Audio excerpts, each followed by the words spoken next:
Allora, ripartiamo con la laurea magistrale in ingegneria e scienze informatiche. Il corso si propone di fornire agli studenti che seguono questo corso di laurea magistrale delle basi molto ampie e delle competenze tecniche avanzate per poter modellare, progettare, sviluppare, analizzare sistemi complessi.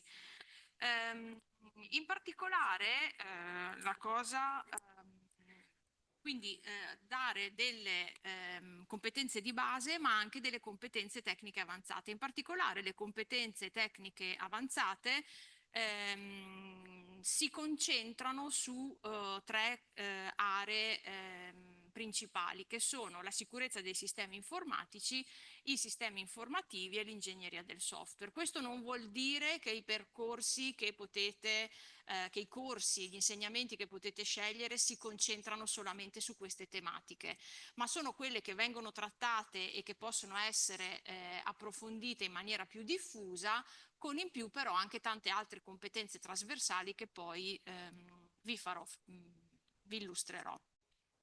Gli ambiti lavorativi, allora i nostri studenti trovano facilmente lavoro, vedete le percentuali di occupazione ad un anno dal titolo, più del 90%, a 3 anni 100%, in realtà di solito gli studenti trovano lavoro ancora prima di laurearsi. Quindi è sicuramente un titolo molto ben spendibile nell'ambito lavorativo e in particolare vi permette di andare a ricoprire ruoli dirigenziali e di coordinamento. Come un po' tutti i corsi di laurea magistrale danno quelle competenze in più che vi permettono poi di, come dire, ambire anche ad avere un percorso di carriera nel futuro e di puntare un pochino più in alto. I nostri laureati in questo corso di laurea poi vi farò vedere il piano di studio, è un corso di laurea interclasse tra la classe di informatica, dei corsi di laurea magistrale in informatica e dei corsi di laurea magistrali in ingegneria informatica e permette di, una volta laureati, anche una volta superato l'esame di Stato, iscriversi all'albo degli ingegneri informatici. Non sto ad elencarvi tutti i possibili ambiti lavorativi in cui potete trovare occupazione, perché qui ce ne sono, sembrano tanti, ma in realtà sono pochi rispetto alle cose che potete andare a fare.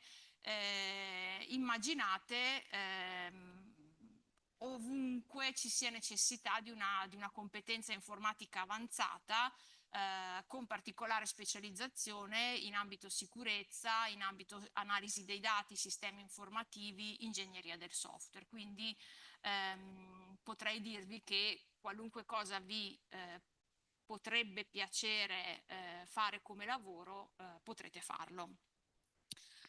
Un sguardo generale al nostro piano didattico, ve lo andrò ad illustrare strada facendo.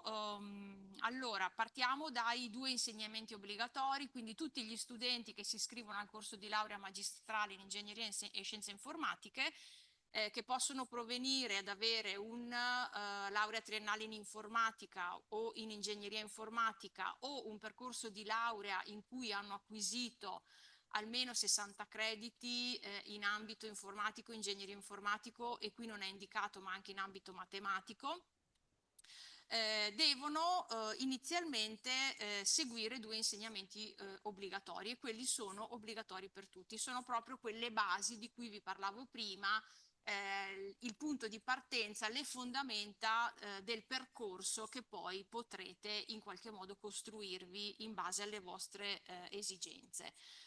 Abbiamo poi 6 insegnamenti messi a disposizione degli studenti e su questi 6 devono esserne scelti 4, poi una ventina di insegnamenti all'interno dei quali, tra i quali i nostri studenti ne possono pescare, andare a scegliere 5, 12 crediti liberi, quelli che sono crediti di tipologia D e quindi gli studenti possono scegliere gli insegnamenti che desiderano, purché allineati con le competenze del corso di studio, e 3 crediti per altre attività. La prova finale è di 24 crediti, più o meno sono 4-5 mesi di lavoro. Allora, i 2 insegnamenti fondamentali riguardano i fondamenti di linguaggi di programmazione specifica e i fondamenti di algoritmi, complessità e problem solving, quindi linguaggi di programmazione, algoritmi, problem solving. Questi insegnamenti sono al primo, è bene seguirli al primo anno e sono obbligatori per tutti. Invece vi dicevo che i percorsi si possono come dire, collocare su 3 macro aree, la sicurezza, i sistemi informativi e l'analisi e l'ingegneria del software. Lì vedete evidenziati con colori diversi, non sono curriculum che sono in qualche modo codificati, quindi ve li descrivo come aree di competenza, però non sono come dire, questi insegnamenti sono classificati così per raccontarveli, ma in realtà poi voi trovate una lista di 6 insegnamenti tra i quali potete scegliere liberamente. Tra questi 6 insegnamenti ne dovete scegliere almeno 4. Quindi una volta fatti gli insegnamenti obbligatori, 4 di questi insegnamenti.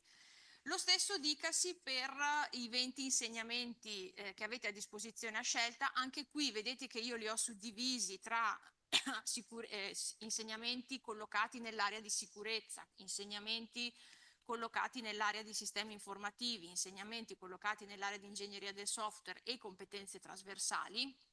Questo è solo per raccontarvi le cose che voi potete fare, ma in realtà questi sono tutti un unico calderone, dentro un unico calderone in cui potete scegliere ciò che vi piace. Vi farò vedere che andando a scegliere un percorso potete creare il percorso che più si addice ai vostri desideri e alle cose che vi piacciono, che vi piace seguire.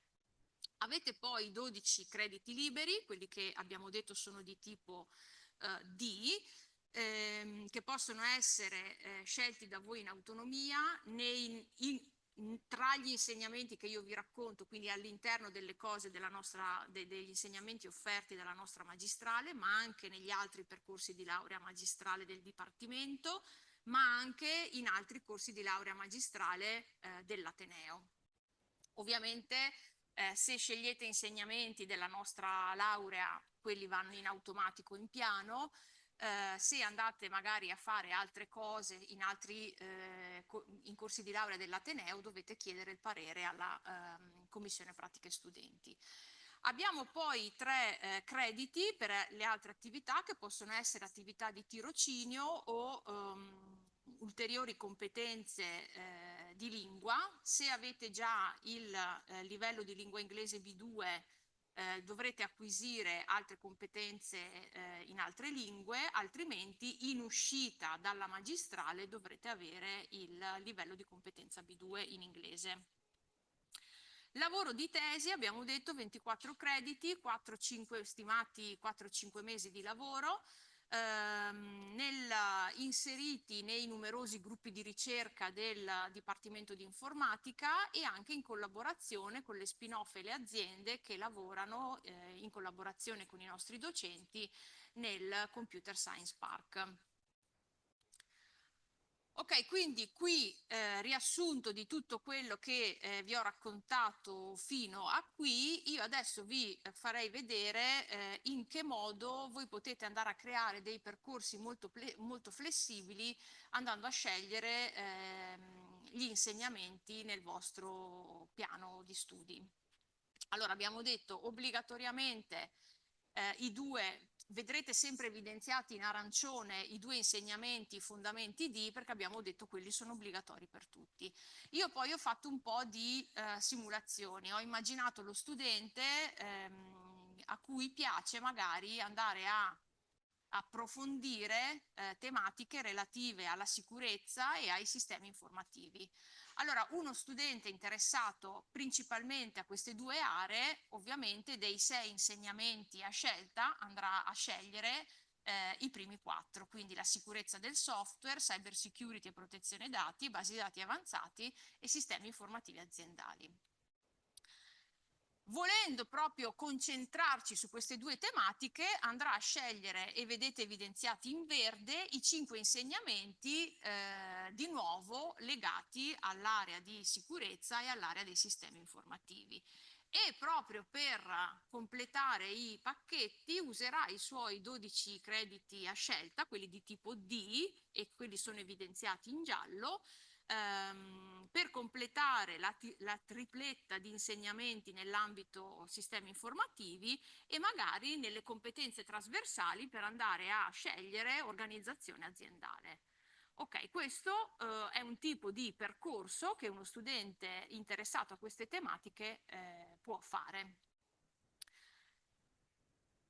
Lo studente sempre interessato a queste cose, però vedete che adesso io faccio delle variazioni, quindi decide di non studiare data mining, ma di acquisire competenze anche in ambito magari ingegneria del software. Quindi fermo restando le scelte dei 4, di quelli evidenziati in azzurro che sono i 4 fondamentali, dei 5 insegnamenti che abbiamo detto sono quelli evidenziati in verde, nei 12 crediti liberi, quelli che abbiamo detto evidenziati in giallo, lo studente decide di approfondire anche lo sviluppo di applicazioni dinamiche per il web, perché vuole, magari pensa possa essere utile per il futuro, e va a approfondire anche l'ingegneria dei requisiti.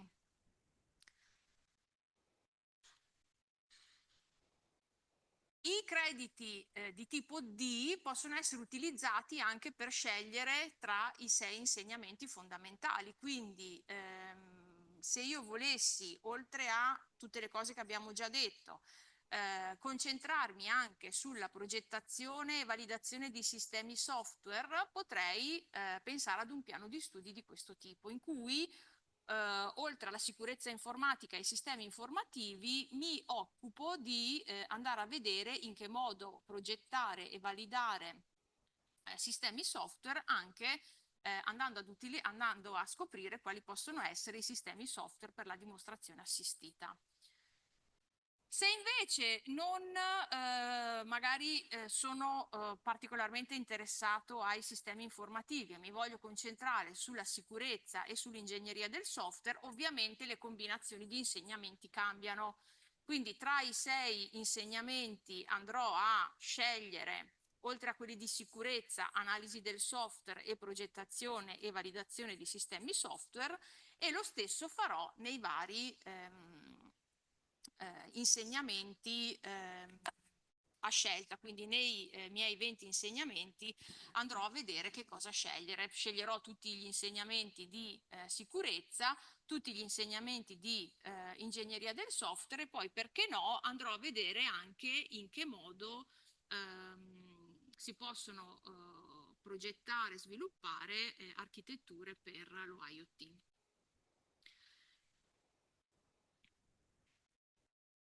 Pur concentrandomi sulla sicurezza e sull'ingegneria del software, posso pensare che potrebbe essere utile conoscere i sistemi informativi in ambito aziendale ed avere un po' alcuni concetti principali per quanto riguarda la business intelligence e quindi l'analisi dei dati.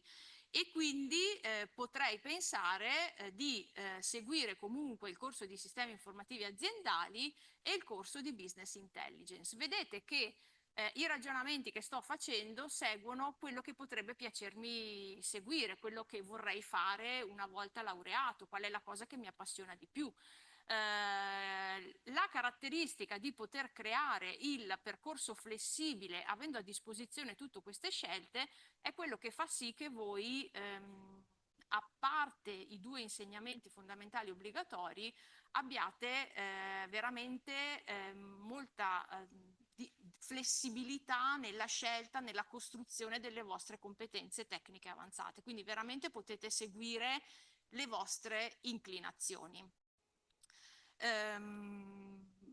Vado veloce su altre possibili, però vedete che per esempio tra le competenze trasversali, se io decido di concentrarmi sulla sicurezza e sull'ingegneria del software, Tra le competenze trasversali ho anche degli insegnamenti di programmazione avanzata, quindi programmazione grafica e programmazione parallela, quindi vado un pochino a completare il percorso relativo allo sviluppo e quindi alla progettazione e implementazione di sistemi software complessi.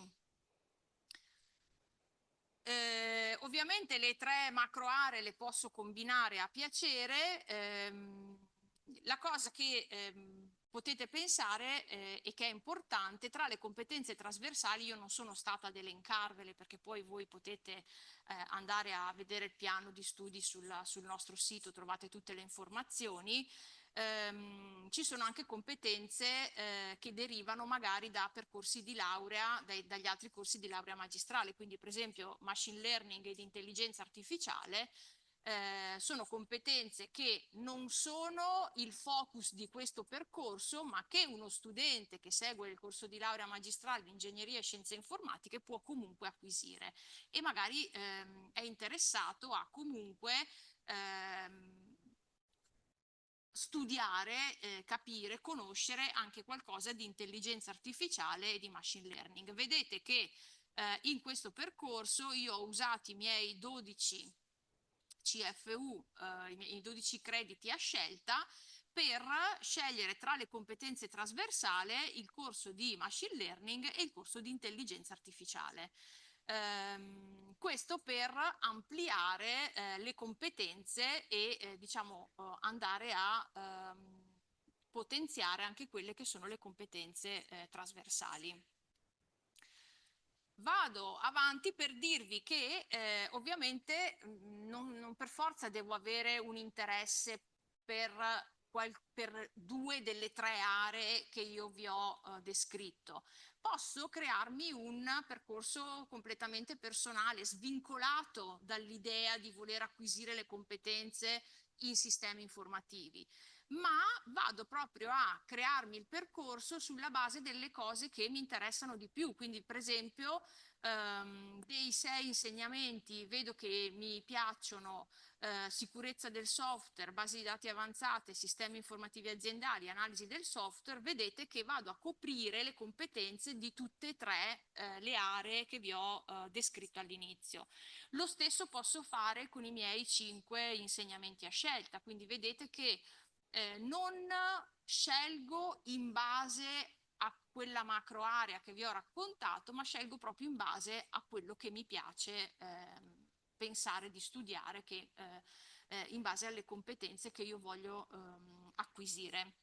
Quindi questa flessibilità vi permette di, dati tutti questi insegnamenti, insomma sono tanti, sono una trentina di insegnamenti, solo 2 sono obbligatori per tutti, tutti gli altri li potete scegliere in base a quello che vi piacerebbe poter fare.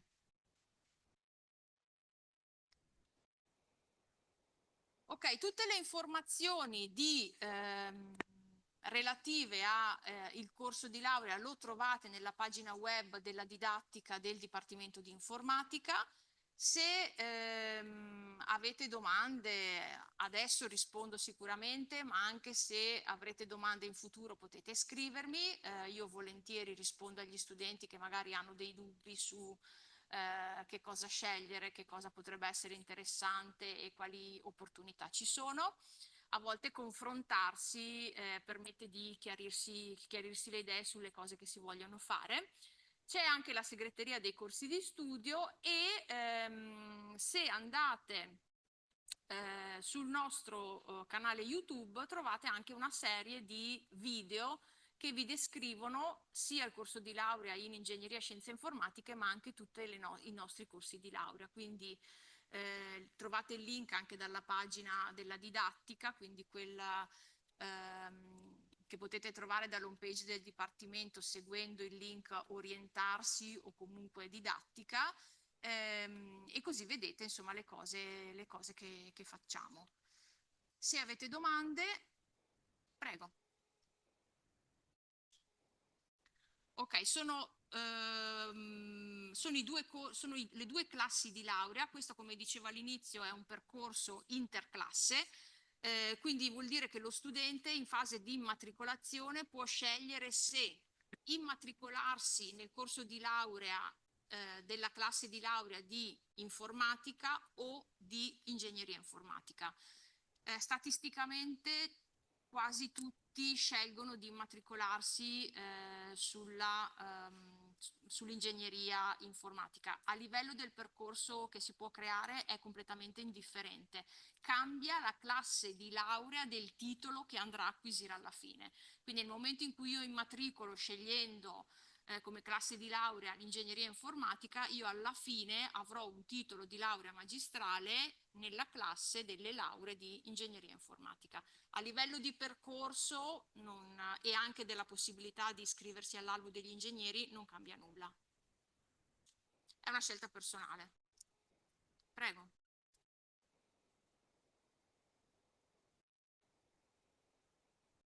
Allora, non è codificato, nel senso non è obbligatorio da parte dei docenti mettere a disposizione le lezioni registrate, la didattica è in presenza.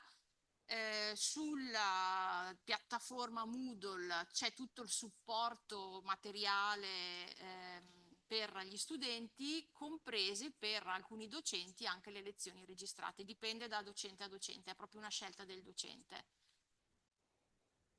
Io per esempio personalmente non metto a disposizione le lezioni, però metto tutto il materiale e per gli studenti, i lavoratori o gli studenti che hanno bisogno faccio degli incontri in cui facciamo una sorta di allineamento su quello che è stato fatto e quindi rispondo alle domande di eventuali dubbi. Altri docenti invece hanno magari le lezioni dell'anno precedente o delle lezioni create ad hoc per il percorso. Non è però così per tutti gli insegnamenti. Altre domande? Prego.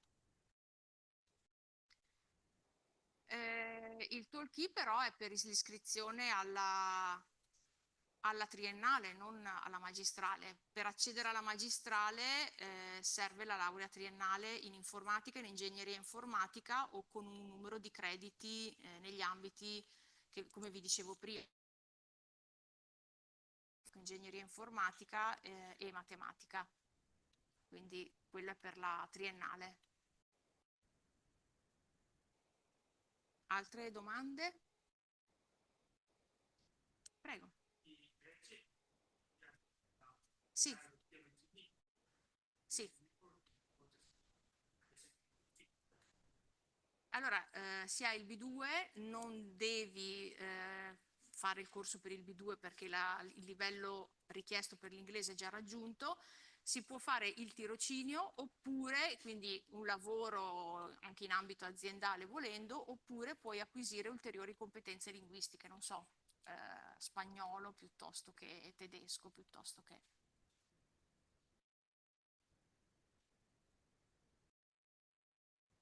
Bene, allora lascio la parola alla professoressa Giugno che vi presenta Medical Bioinformatics. Iniziamo facendovi io una domanda. Quelli di casa possono parlare? A casa? Ok. Chi di voi aveva sentito Medical Bioinformatics, questa laurea? C'è qualcuno che è specifico oggi qui interessato a questa laurea o lo state scoprendo proprio in questo momento? Però ho fatto tante domande insieme, quindi non so cosa mi state rispondendo. Chi conosceva ed è, insomma, è qui proprio per interesse per Medical Bioinformatics o chi non ne aveva sentito dire? Quindi chi è interessato di nuovo nelle due domande? Ok, altri invece lo sentite per la prima volta, adesso l'esistenza di Medical Bioinformatics. Forse sì, ok. A Verona abbiamo un percorso qui nel Dipartimento di Informatica, abbiamo già da molti anni, circa più di 15 anni, abbiamo un percorso nel settore della bioinformatica alla triennale, quindi abbiamo avuto la triennale di bioinformatica sotto la classe INF, cioè siamo informatici che facciamo bioinformatica da tantissimo tempo, e da circa 10 anni è nata anche la laurea magistrale in Medical Bioinformatics. La differenza rispetto ad alcune diciamo lauree simili che trovate in Italia, per molti anni siamo stati gli unici. Negli ultimi 2 anni abbiamo una laurea con un percorso simile a Pisa e nel San Raffaele a Milano. La nostra differenza rispetto a San Raffaele, quello che è a Bologna, è che questa classe di laurea è nella classe degli informatici, cioè voi sarete degli informatici che possono anche fare il percorso di bioinformatico o informatico medico. E man mano nella spiegazione di oggi vi farò capire che cosa questo significa. Allora, prima di tutto, chi può accedere alla laurea in Medical Bioinformatics? Possono accedere chi ha una laurea triennale in bioinformatica, quindi o la laurea di Verona o a Bologna o Roma, o chi è informatico, quindi ha fatto una triennale in ingegneria informatica o in informatica.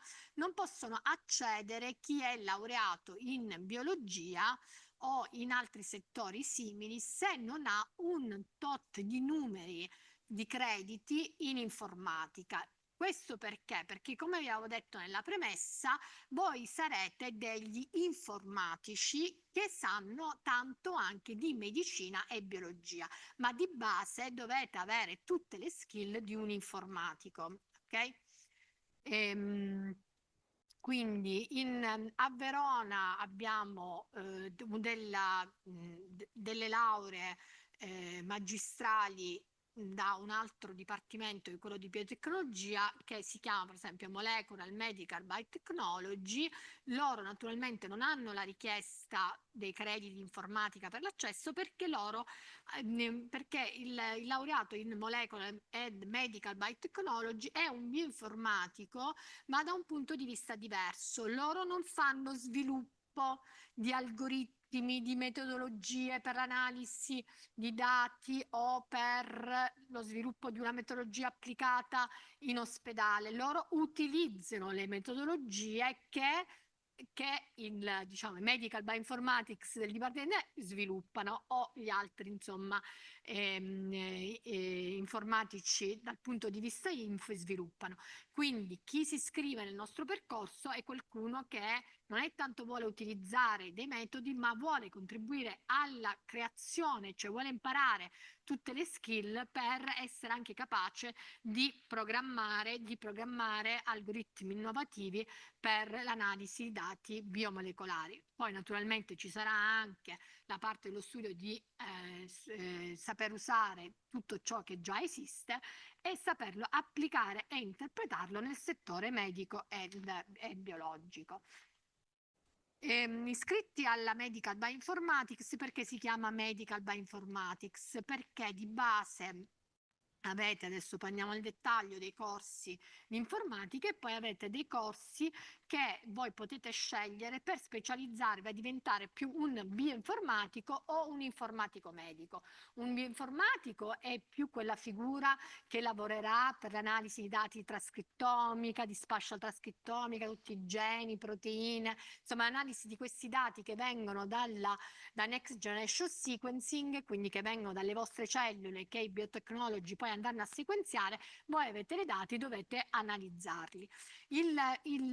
L'informatico medico invece è l'informatico che si ha più le abilità per gestire per esempio un database in un ospedale, per creare nuovi modelli per ottimizzare i processi, per esempio dal ricovero alla dimissione di un paziente, per ottimizzare i processi di cura, quindi capire quando e come dare un farmaco durante tutto il processo di cura di un paziente. Cos'è che voi imparerete? Voi imparerete a capire i dati medici biologici, a capire le domande biologiche e mediche che si fanno su questi dati, che cosa significa. Voi avrete tutte le abilità per interloquire con un medico e parlare, per esempio, ok, dobbiamo trovare dei biomarcatori per capire l'insorgenza del tumore al pancreas in donne o in uomini con queste caratteristiche. Quindi voi avrete vi saranno date tutte le conoscenze appropriate per entrare nel meccanismo biologico di cui poi voi, grazie ai dati che vi saranno forniti, andrete a elaborare e con la speranza, insomma, anche a capire quel meccanismo biologico e risolvere il problema. Avrete poi tutte le competenze strettamente pure dell'informatica e dell'ingegneria informatica per poter processare i dati e le informazioni che vi daranno nel modo più efficiente possibile, ok? Quindi imparerete, insomma, o approfondirete il settore del machine learning, degli algoritmi, della programmazione parallela, delle architetture, tutto ciò che è proprio, diciamo, dell'area scientifica di informatica e ingegneria informatica. E poi, grazie, insomma, al vostro background che vi farete in medicina e biologia, sarete anche in grado di interpretare a livello medico e biologico i risultati ottenuti. Quindi è una figura molto complessa, quello del medical bioinformatics, perché a differenza, diciamo, dell'informatica, che non me ne vogliono pure, dell'informatica pura, voi avrete una doppia fatica, in un certo senso, da fare, perché andrete nel percorso dell'informatica, andrete anche nel percorso medico e biologico, quindi acquisirete entrambi le conoscenze. In questa figura è rappresentato ognuno di noi è costituito da tantissime cellule. Le cellule hanno dentro di sé quello che viene chiamato, molte informazioni, adesso non vi faccio tutta una teoria, però viviamo nell'era delle omiche. Che cosa significa? Se qualcuno non l'ha sentito, che da ogni cellula noi possiamo estrarre il genoma, l'epigenoma, la trascrittomica, il metaboloma, il microbioma e così via, cioè tutte quelle caratteristiche molecolari che oggigiorno, grazie alle tecnologie, riusciamo ad avere dati, quindi il sequenziamento, ci hanno sequenziato, significa andare in modo poi specifico, ognuno di queste ha il macchinario appropriato per poter essere sequenziato, quindi ottenere tutte queste informazioni. Quindi nello specifico, per esempio, come il DNA può cambiare se viviamo in una zona troppo inquinata, perché una persona risponde o meno alle terapie e l'altro no, cos'è che vi è espresso a livello di gene in una persona rispetto ad un'altra persona, per cui quella persona può sviluppare una malattia o può rispondere meglio ad una terapia. Tutto questo può essere ed è contenuto, il dato c'è ed è contenuto nelle nostre cellule. Grazie alla tecnologia e grazie alle menti brillanti, insomma, dei bioinformatici che ci lavorano, si può capire, si deve capire con lo sviluppo degli algoritmi, delle tecniche, eccetera, il dato, quindi l'informazione che è contenuta nelle nostre cellule. E questo è un po' il lavoro del bioinformatico. Okay? Il problema che c'è in quest'area, per cui è molto interessante, è che adesso i dati di sequenziamento costano, sequenziare non costa tantissimo rispetto a 10 anni fa. Okay? Quindi vengono prodotti, tutta la medicina, tutta l'innovazione, tutto il progresso a livello medico è basato su sequenziare, su creare dati, okay? Dalle nostre cellule, su creare dati dalle nostre cellule. Il problema è che qua siamo veramente nell'era dei big data, sono tantissimi data e bisogna analizzarli. Vi dico che per esempio attualmente, se lavoriamo nel campo della genomica, non è più challenging andare a analizzare un genoma di riferimento, quindi una sola stringa enorme, e adesso quello che ormai facciamo è analizzare 1000, 2000, 10.000 genomi di persone, quindi significa che voi dovete avere, e molti degli algoritmi attuali non ce la fanno, non scalano, non possono essere applicati in questa dimensione. E quello che per esempio attualmente nel mio laboratorio stiamo facendo è fare algoritmi avanzati che riescono a trattare l'individualità che è presente in ognuno dei nostri genomi messi insieme per poter capire quindi cosa differenzia una sottogruppo di persone rispetto ad un altro.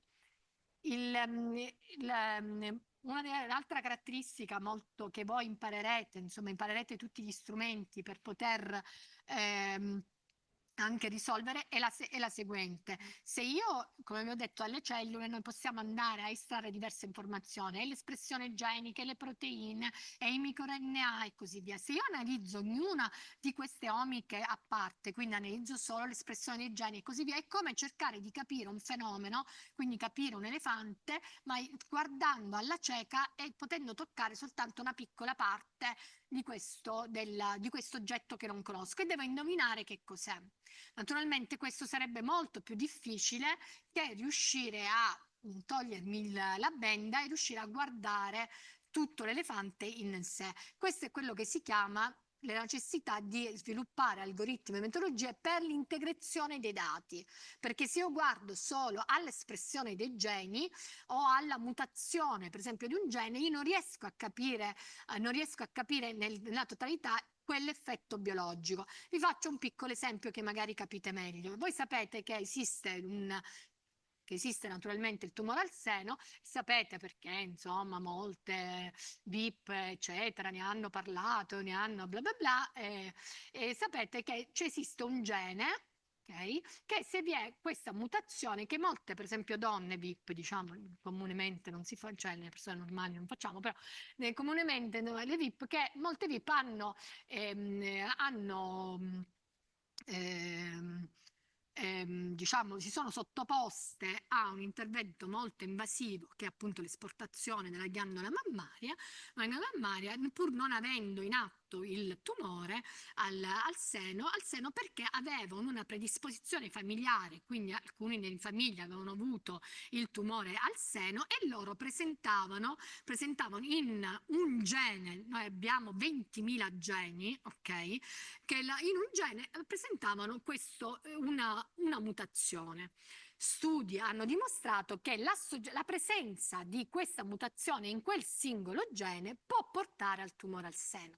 Però la condizione nella reale naturalmente è che sì, c'è una certa probabilità per chi ha quella mutazione, lo sviluppo del tumore al seno, ma c'è anche molte persone hanno il tumore al seno pur non avendo la mutazione in quel gene. Questo è il concetto di integrare i dati. Per capire ancora, noi non siamo arrivati lì, per capire effettivamente la predisposizione e l'insorgenza, per esempio, del tumore al seno, non basta guardare le mutazioni, che è una di queste omiche, ma dovremmo integrare, continuare a integrare sempre più dati per cercare di capire effettivamente tutti gli elementi che giocano in questo fenomeno e capire qual è quell'insieme di elementi che possono poi effettivamente, diciamo, quasi al 90% far scaturire l'insorgenza di un tumore. E tutto questo significa raccogliere tantissimi dati, sviluppare algoritmi intelligenti, efficienti che ci permettono e menti brillanti che lavorano con questi algoritmi per poter capire che cosa sta succedendo. Diciamo, lo studente in medical bioinformatica ha tanta è proprio, diciamo, lavora, studia al margine dell'innovazione più pura delle tecnologie, perché, per esempio, a livello sempre noi estraiamo dati dalle persone, ok? Dalle persone, che può essere la pianta, io mi occupo più persone, quindi faccio più riferimento sempre alle persone, ma sia le piante, gli animali, sempre organismi viventi di cui abbiamo cellule e possiamo trarre informazioni. Le informazioni su cui si è basato per tantissimi anni la ricerca in medicina era quello di andare a estrarre l'informazione dalla cellula, facciamo sempre esempio con le espressioni igieniche, e veniva creato quello che viene chiamato il bulk sequencing. ok? Il bulk sequence significa che io prendo la mia cellula, le cellule sono formate da tanti tipi diversi di cellule, ogni cellula ha la sua espressione e così via. È come se fossero, ogni pezzo di frutta è tipo un tipo di cellula. Quello che fa il bulk sequencing è prende queste cellule e vi fa tipo un frullato, vi dice in media hai dato più arance, quindi ti viene un frullato più da arancia rispetto tipo a una fragola o una mela. Non riesce era una tecnologia che non riusciva a dire l'espressione di un gene uno alla volta, quindi la presenza di esattamente una fragola, un'arancia, in quello che andavate a sequenziare, come faceva una media dell'espressione, una media di quello che stava succedendo nella cellula. Negli ultimi 5-6 anni, anche 7 anni, c'è stata l'esplosione del single cell sequencing. Significa la tecnologia e quindi i dati che a voi bioinformatici vi arrivano e sono i dati di ogni singola cellula. Quindi noi adesso siamo capaci di sapere che esattamente ci sono tot fragole, tot arance e così via, ma non sappiamo la location. Già questo permette di fare delle analisi molto più approfondite. Negli ultimi 2 anni sta esplodendo una nuova tecnologia che si chiama spatial trascrittomica, cioè dalla cellula noi riusciamo, e questi sempre sono i dati che vi arriveranno a voi come informatici, da bioinformatici da analizzare, vi arriveranno le informazioni di quante fragole ci sono, di quante mele ci sono, di quante arance ci sono nelle vostre cellule, ma esattamente anche dove si trovano. E questo è importantissimo perché se per esempio avete sentito dire che adesso i tumori sono, molti dei tumori, una delle terapie più avanzate. Qual è una delle terapie in questo momento più avanzate, più di grande successo che c'è, per esempio, nel caso del tumori? Non lo sa? Qualcuno ne ha sentito dire? Di cui qua a Verona, per esempio, sono molto forti. Vai, tu secondo me lo vuoi rispondere. Vuoi rispondere? Ma. Mm? Scusate, io non sono. No, niente. No, vabbè, ma non. No. L'immunologia. Ok, molte adesso delle terapie si basano non tanto su andare a distruggere la cellula malata, ma su andare a rinforzare le cellule, diciamo, le immunologiche, ci sono quelli che sono, cioè quelle molecole, diciamo, che esistono nel nostro corpo, che devono andare a difendere dagli attacchi, dalle infezioni e così via. Questo per esempio tipo di terapie trova un grande vantaggio dalla spatial genomics, perché da un tessuto tumorale io riesco effettivamente a capire che quella nella zona del tumore, che è esattamente in questa parte di vetrino, sono espressi alcuni geni. Attorno c'è tutta una parte diciamo, di sistema immunologico che può o non può rispondere al tumore, quindi io posso lavorare con una drug terapia che è specifica su quel tipo di strato immunologico che mi va a rinforzare la difesa verso il tumore. Tutto questo sempre per poterlo fare vi è bisogno di bioinformatici e informatici medici che sappiano tutti gli strumenti e sappiano sviluppare nuovi algoritmi per analisi di questi dati, perché per esempio sulla spatial trascrittomica la tecnologia è nata 2 anni fa e tutti gli algoritmi, tutti i metodi che adesso si stanno cominciando a usare sono stati sviluppati negli ultimi 2 anni perché prima non esisteva questa tecnologia e questo è un continuo. Ok? Cosa voi imparerete? Come appunto un po' vi ho detto, imparerete tanto sia dalla parte informatica, dalla parte medica e biologica, per poter integrare questi dati con algoritmi dal machine learning al deep learning, basati su reti, su grafi e per poterli poi andare ad interpretare. Per poterli andare a interpretare. Sulla parte dell'informatico medico, invece è più devota alla gestione dei processi clinici.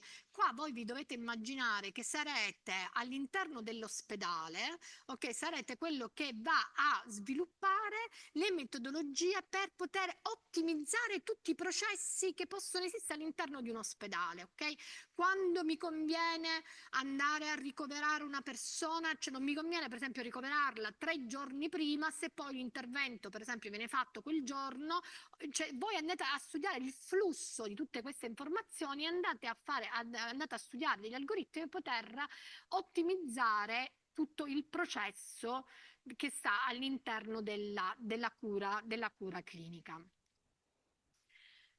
E questo è per esempio appunto un diagramma che vi spiega la complessità della strutturazione e dell'ottimizzazione di un processo clinico.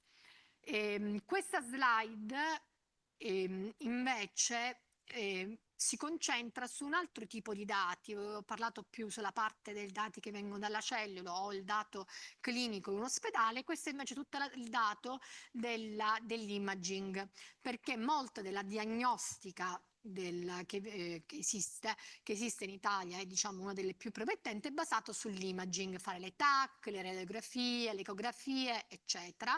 Voi imparerete gli strumenti per poter andare a analizzare questi tipi di dati, quindi dall'imaging, poterli interpretare, ottimizzare ed integrare con i dati clinici, con i dati omici, per poter sempre poi risolvere cercare di capire sempre di più quel processo biologico che state studiando.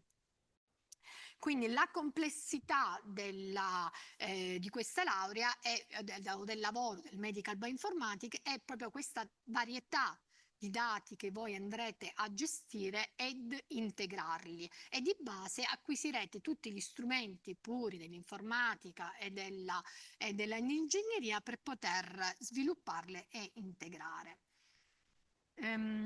Tipi di allora, qual è la figura che si forma nella medical bioinformatics? Quindi si forma l'informatico che sa praticamente gestire in modo efficiente dati clinici, molecolari e di imaging. Okay? Di base, quello che vi posso dire appunto è che la maggior parte dei nostri laureati, diciamo, trovano lavoro anche prima di laurearsi, molti rimangono nel settore della ricerca, molti, alcuni insomma un po', sono stati assunti da industrie pure informatiche. Questo per farvi capire che è una formazione molto completa sia dal punto di vista informatico che medico, quindi praticamente il ruolo, la figura del laureato in Medical Bioinformatics trova lavoro nel gruppo di ricerca a stretto contatto con i medici, dove già gli capisce, può parlare con loro e dà il suo contributo che loro appunto non hanno come sviluppatore di algoritmi, ma anche in pure aziende informatiche. Ok, questo è il nostro percorso, quindi quali sono le materie insomma, che andrete a studiare. Abbiamo Health Information Keys, database, integrazioni di multiomica, l'analisi di genomi, algoritmi paralleli.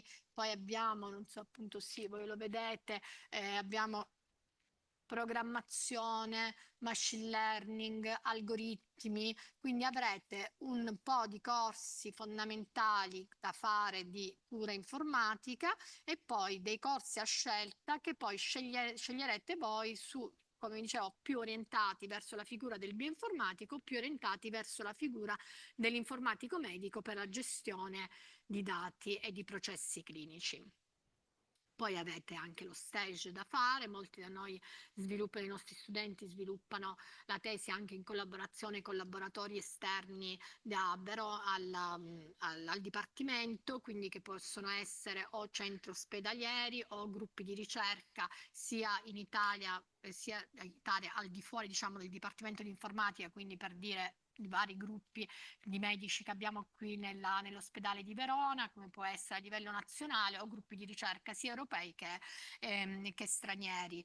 Per potervi accedere dovete avere il livello B2 di inglese. Questa laurea è totalmente in inglese, quindi parlerete sempre in inglese, farete gli esami in inglese, ma non ho mai visto in 10 anni che lavoro qui a Verona, appunto in questa laurea, non ho mai visto qualcuno che abbia problemi, insomma, in questo. Chi è più o meno fluido in inglese, ma non è stato mai, diciamo, l'inglese un problema per gli studenti.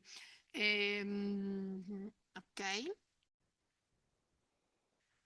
Per potervi accedere, quindi se non avete un background in informatica o ingegneria, dovete avere almeno 12 crediti che attestino le vostre competenze in informatica. C'è una commissione che valuterà il vostro curriculum e quindi capirà, a prescindere insomma dall'etichetta di quel corso, se avete o meno le basi da informatici per poter accedere bene alla laurea. Ok, collaboriamo con tantissimi centri, sia stranieri appunto che italiani, sia ospedali che università. Attualmente, per esempio, 2 metesiste sono all'Harvard Medical School per poter completare la loro tesi, ma come praticamente l'esempio delle mie 2 tesiste diversi, diciamo è molto una prassi per i nostri laureandi di specializzare e andare poi più in profondità della loro tesi presso istituti stranieri. Potete fare l'Erasmus, insomma, poi le varie regole in generale. Ok. Everybody, can you hear me? Okay. Thank you for coming to this presentation. So I will present the master degree in mathematics, the University of Verona. It is a master which is strongly international in character, so it is taught totally in English. And moreover, there is an intensive presence of highly qualified international teaching staff. We'll see some example later. And it is supported by a network of excellence at scientific and teaching level. So for instance, we are part of the European Consortium for Mathematics in Industry. And it delivers also some double degree programs with Grenoble and Dijon in France and with Stuttgart in Germany. And moreover, this is a novelty. Starting from next year, we have also, compatible with a curriculum of this master, and we run an Erasmus Mundus joint master, which is a program of excellence funded by the European Union. So very, very selective. So for instance, there are only 2 Erasmus Mundus master related to mathematics among all the Erasmus Mundus program in the catalog of the European Union portal. And then we have also the classical exchange program given by the classical Erasmus Plus. So the program is articulated in 3 curricula: the teaching, applied and general. So the applied curriculum is the one more linked to those double degree and Erasmus Mundus. And other features that we will talk about later are high flexibility in the study plan. So we aim to individual study plans by proposing several specialization paths that are linked with pressing topics or digital and green transition. So topics that are of importance in the industrial and societal environment and today. So we care to our students by mentoring them and orienting them to find their way through our master. And so besides the usual curricular activity, we run also summer school, for instance, modeling weeks. And we have, okay, this is linked to the double degree and Erasmus Mundus program. We have a scholarship and other way to support students, for instance, to go to some conference or workshop, or also internship abroad. And of course, as it is an institutional duty, we care of students with special needs and we promote equal gender opportunities. We talk also about the spectrum, the wide spectrum of internship and job placement that is linked with this program at the end of the presentation. So just to have an overview of the international courses that are and the international visiting faculty that is teaching in our master. Here there is a bit an overview of the last year's mini courses that were proposed by our international guests, and they are a part of the didactical offer, and they are aimed to stimulate the curiosity of the student in order to find his or her preferred educational path or specialization path. So it's a way to give some ideas of what kind of possibilities and professional possibilities and opportunities you can have if you follow a mathematics curriculum. So now let's talk about the Erasmus Mundus Joint Master, which is acronym is MathDisc. It is Mathematical Modeling, Simulation and Data Science for Industrial and Societal Challenges. It is this Master of Excellence I talked to you in the introduction. So it is compatible with the applied curriculum of this master. So also students that are not admitted or do not have a scholarship linked to this excellence master can, of course, participate to the activities of this master, and we, of course, support them to do this. This is compatible with the applied curriculum. So let me describe a bit this master, and this will be also a description of the applied curriculum. So there are 5 partner universities. Verona is the coordinator, then Bergische Universität Wuppertal, Igor Sikorsky Polytechnic Institute in Kiev, Istituto Superior Tecnico in Lisbon, and Université Grenoble-Alpes, it's a polytechnic.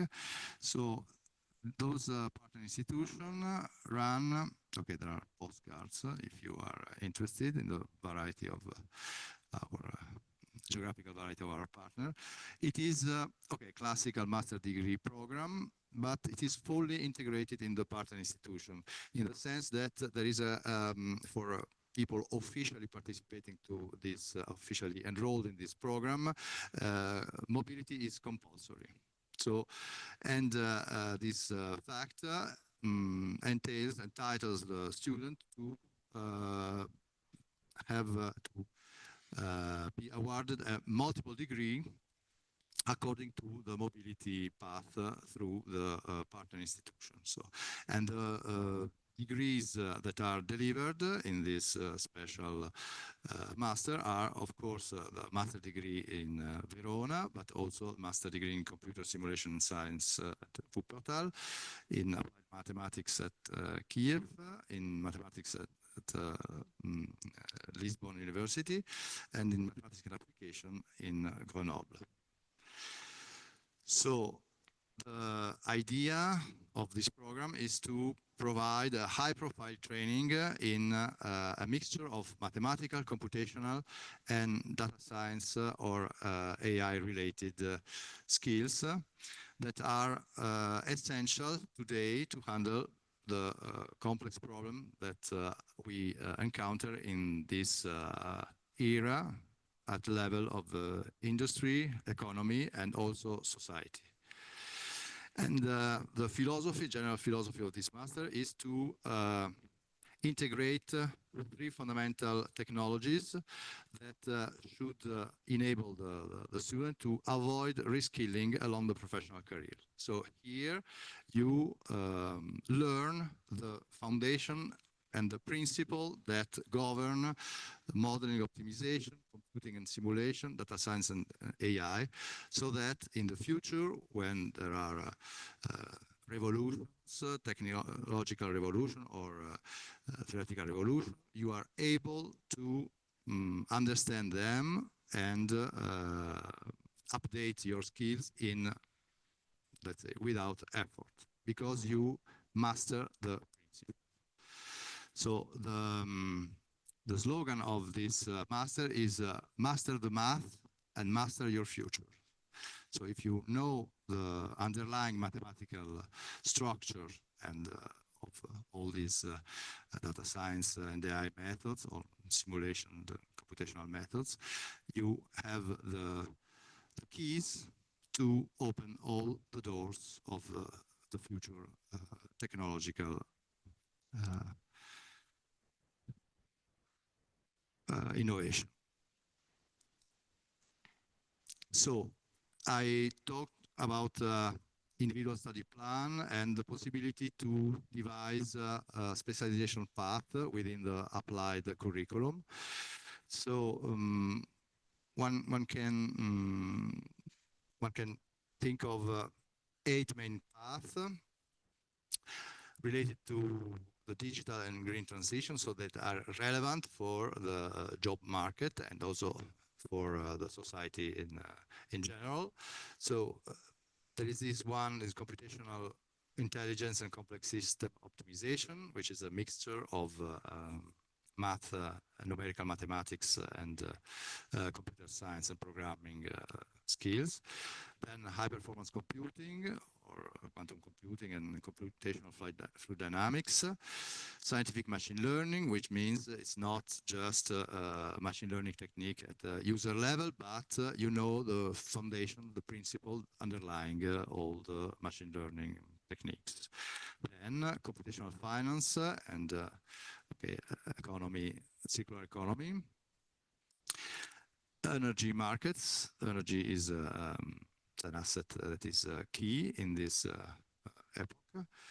Then something related to agriculture, environment, and fisheries, so environment management, logistic and transport, and then last but not least, health and biomedicine. So as you see, a very wide spectrum of possibilities that you can get if you master those mathematical and computational tools. So the other features in our master are the fact that there are a lot of international students. So you have really, you live in a multicultural ambient, and you have also, besides the usual curricular activities, you have also the possibility to chat with the invited scholars, follow mini courses, participate to summer school, and you also are supported and mentored in your choices during the master. In particular, in the summer school that are linked with this Erasmus Mundus, but of course you can profit of them, we aim to promote the so-called soft skill, interdisciplinary working team, oral presentation, cooperation, communication skills, and then it's also opportunity to understand perhaps more precisely some path leading to the master thesis, which is an important visit card for you for your future career. And and also during these events, you can be in contact with industries, companies, and get also hiring opportunities or internship opportunities. Okay, so also we plan to give some general courses, so it's called Type F courses, linked with digital and green transition, so sustainability, entrepreneurship, etc., and also languages, foreign languages. And we are supported by a huge network of companies, international and also local. And okay, this enable the student to get several internship opportunities also abroad that can be also financed through the Erasmus Plus for traineeship program. Okay, and those companies are representative of all the educational path, specialization path that I described above. So now let's go into description of the possible study path in the master degrees. As I told you, there are 3 curricula. The applied one that I insisted much till now, then the education path and the general. The education is aimed to form teacher, high school teacher, and has say, a classical structure. And okay, there is no mysteries, no surprise in this curriculum, but it is designed in order that you can access all the possibilities. So you get 100% possibility to get hired in the high school by providing the education that can lead to so exams, etc., that open up the way to teaching profession. The general curriculum is aimed to is really mathematics. I mean, is more theoretical in character, and is for students that really enjoy mathematics in itself. So it is linked to specialization in analysis, geometry, algebra, and but also the theoretical side of numerics and modeling, etc. And here also the curriculum has some flexibility, and okay, that's it. For the applied curriculum, as I told you, there is more flexibility. And okay, and let me just, for instance, show you what could be a study plan if you want to specialize in I don't know, something related to healthcare or biomedical engineering or robotics.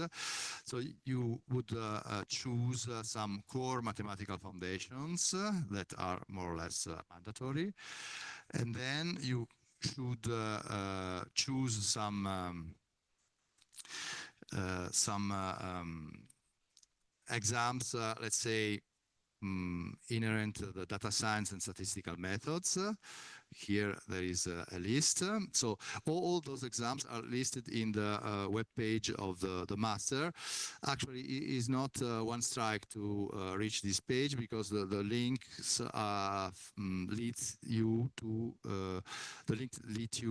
the older page. So of the academic year 2024-2025, but this is misleading because the curriculum for 2024 and 2025 academic year is dismissed. So this is actually a new curriculum, a renewed curriculum, and you should try to find the right website. This is actually a problem for all new master degrees because they were renewed all essentially. So those exams you can find in this mysterious web page, but I trust that I'm confident that you can find in finite time. So after data science and statistical method, there is some numerical and optimization skills to be acquired, and then some medical engineering and robotics application that you can find in some other masters that are run within this department or within this university. Okay, and then the master thesis, which is of course the last semester. So another study plan could be finance. So here also you have some core mathematical exams here, more linked to modeling optimization, and then more specialized to finance and statistical and stochastic techniques. Again, data science and quantitative decision-making skills, discrete optimization, machine learning, of course, which are unavoidable today, and then more specific elective courses linked to your specialization path in finance, so financial risk management or advanced topic in financial engineering, or other elective courses that you can take in our masters that are run in the economics department of the University of Verona. Okay, and another example could be something related to computational intelligence. So let's say scientific machine learning or numerical methods.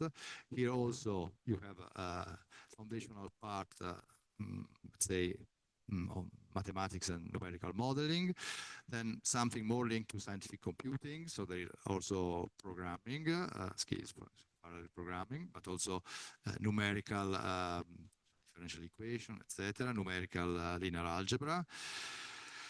Then again, a part which entails data science and artificial intelligence, of course, and then perhaps you can have elective courses linked. For instance, this is just an example. I mean, it's just to make you a concrete view of the possibility, the wide possibility that you have to design your your individual study plan. So, for instance, you could be interested in decision making through a game theoretical approach, of course, under computational framework. Okay, these are just examples. Now, after that, what can you do? So what are the job opportunities? What is the job placement map? So here we have, unfortunately not updated, a map of our alumni that built a society, the association, Alumni Mathematics Verona. You can find the web. And here is a map of where they are now, or at the time where the map was built. So here you see, for instance, supervision in PhD programs, so in Italy, but also worldwide, and then teaching positions with the star, also abroad. Then in finance or insurance, etc. This one here, or related to computer science, data analysis, etc. You can find this also. Now, to go more in detail to the job placement, I took some LinkedIn, so taking advantage of LinkedIn, I took advantage of our contact, alumni contact. So here is a kind of general overview of the job placement of our alumni. So students that actually got a diploma here. So we have typically jobs as data scientist, machine learning or AI engineer, and then in the world of finance, insurance, and risk analysis, you have also this position in important corporation, then quantitative analyst at also bank, actuarial analyst, consultant, and okay, financial engineering and engineers and risk management. Then another, let's say, another group of job placement is linked to software engineering and IT world, so software developer, engineer, analyst, functional analysis, data analyst, etc. So here you have some example. And then another important source of jobs is in the consulting world and also business intelligence. So you have a management consultant, technology and financial services consultant, business analyst, innovation specialist, project manager. This is important to say. With the specialization with your path in mathematics, you are a project director. You're not an executor. You manage projects. And okay, here you have some. For instance, you have a specialist at L'Oréal. It is, I remember, a student that followed a specialization path in biological modeling, biomedical modeling, and then made an internship abroad, a PhD abroad in France, and then was hired by L'Oréal that has a huge R&D department, and she was hired there. Then there is also, of course, the important group of academic and research careers, also R&D part of industries, important industries. So we have a lot of our alumni that are made a PhD abroad in very important locations. So, for instance, NYU, CISA, and then also student that made academic career as postdoctoral researcher in top universities, top-ranked universities, Cambridge, Munich. Okay, I put also Verona, but this was just to. And also people that in the long run integrated the academy or important research institution in Italy and abroad, Polytechnic Torino, in RIA in France, in Norwegian business school, etc. And okay, and also all those PhD students were not just in PhD program in mathematics, but also in biomedical engineer, in machine learning, data science, AI. So also here we have a widespread spectrum of job profiles. Okay. And of course, there is a branch linked to teaching and education, so high school math and science teacher, or our alumni that follow the teaching path, of course, now they are teaching. And then some other profile, for instance, a roller coaster designer. This is the power of geometry. And then founder of startup linked to AI consulting. And then, for instance, our alumni, some of our alumni and their companies are supporting us in our international program. So they are also offering internship to our students. Okay, now I am concluding this rapid overview. So we have put here two email contacts. The first one, Master Math, is for the institutional one for our master. The second one is specific for our Erasmus Mundus master program, but okay, both are worth to be contacted in order to get more information. As I told you, we care about our students, so do not hesitate to ask for orientation, mentorship, and all the teaching staff is here for you to advise for the best of your wishes and your career. So I end my presentation by recording that master the math and master your future. Thank you for your attention. If there are some questions, of course, they are welcome. One question.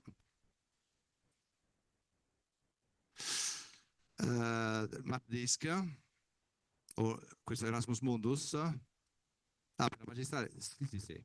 C'è il sito, però bisogna trovarlo, adesso non so da che parte, dal sito del Dipartimento di Informatica c'è un modo per arrivarci. Se no, da una ricerca Google purtroppo si finisce su quello del 24-25.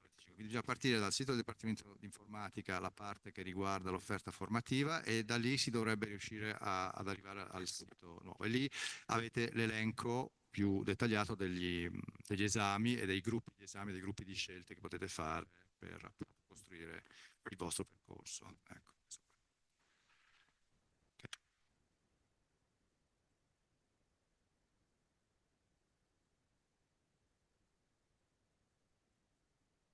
Allora, diciamo, per le borse, che sono la parte più sostanziale, il discorso è chiuso perché purtroppo, siccome si tratta di una selezione internazionale, come in tutti i programmi internazionali, va fatta praticamente un anno prima. Però per parteciparvi ufficialmente e quindi poi avere la possibilità di avere doppi e tripli titoli a seconda del progetto di mobilità, perché comunque chi non ha la borsa comunque può finanziarsi la mobilità all'interno di questo percorso attraverso le borse Erasmus o Erasmus for Traineeship. È ancora possibile sicuramente, però nel caso, diciamo, di uno studente che si iscrive alla magistrale può essere iscritto, se lo desidera, in automatico al master, diciamo, all'Erasmus Mundus.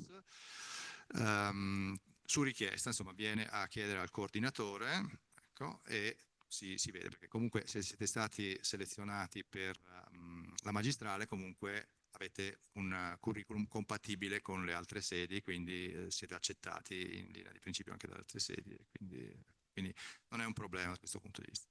Ecco, per le borse però, diciamo, per la corte del 25-26, diciamo, non c'è più tripla per gatti, ma per la corte 26-27 ci saranno effettivamente 9 borse. Il bando però sarà verso dicembre di quest'anno, ok? Dicembre scadrà a marzo, quindi eventualmente potete contattare i vostri colleghi più junior, ecco, per dire che lì ci sono opportunità serie.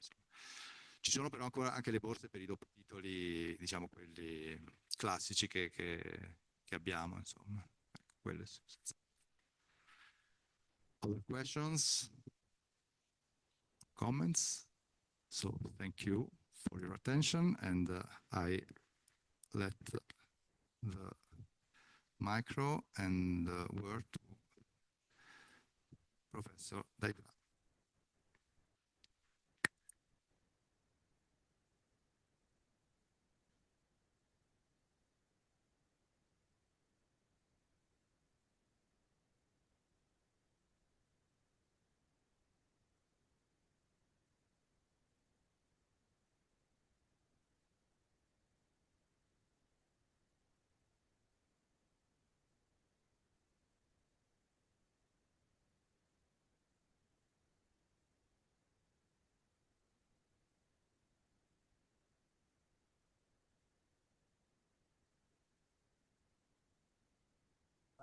It's part of the I'm here to present the master degree in data science.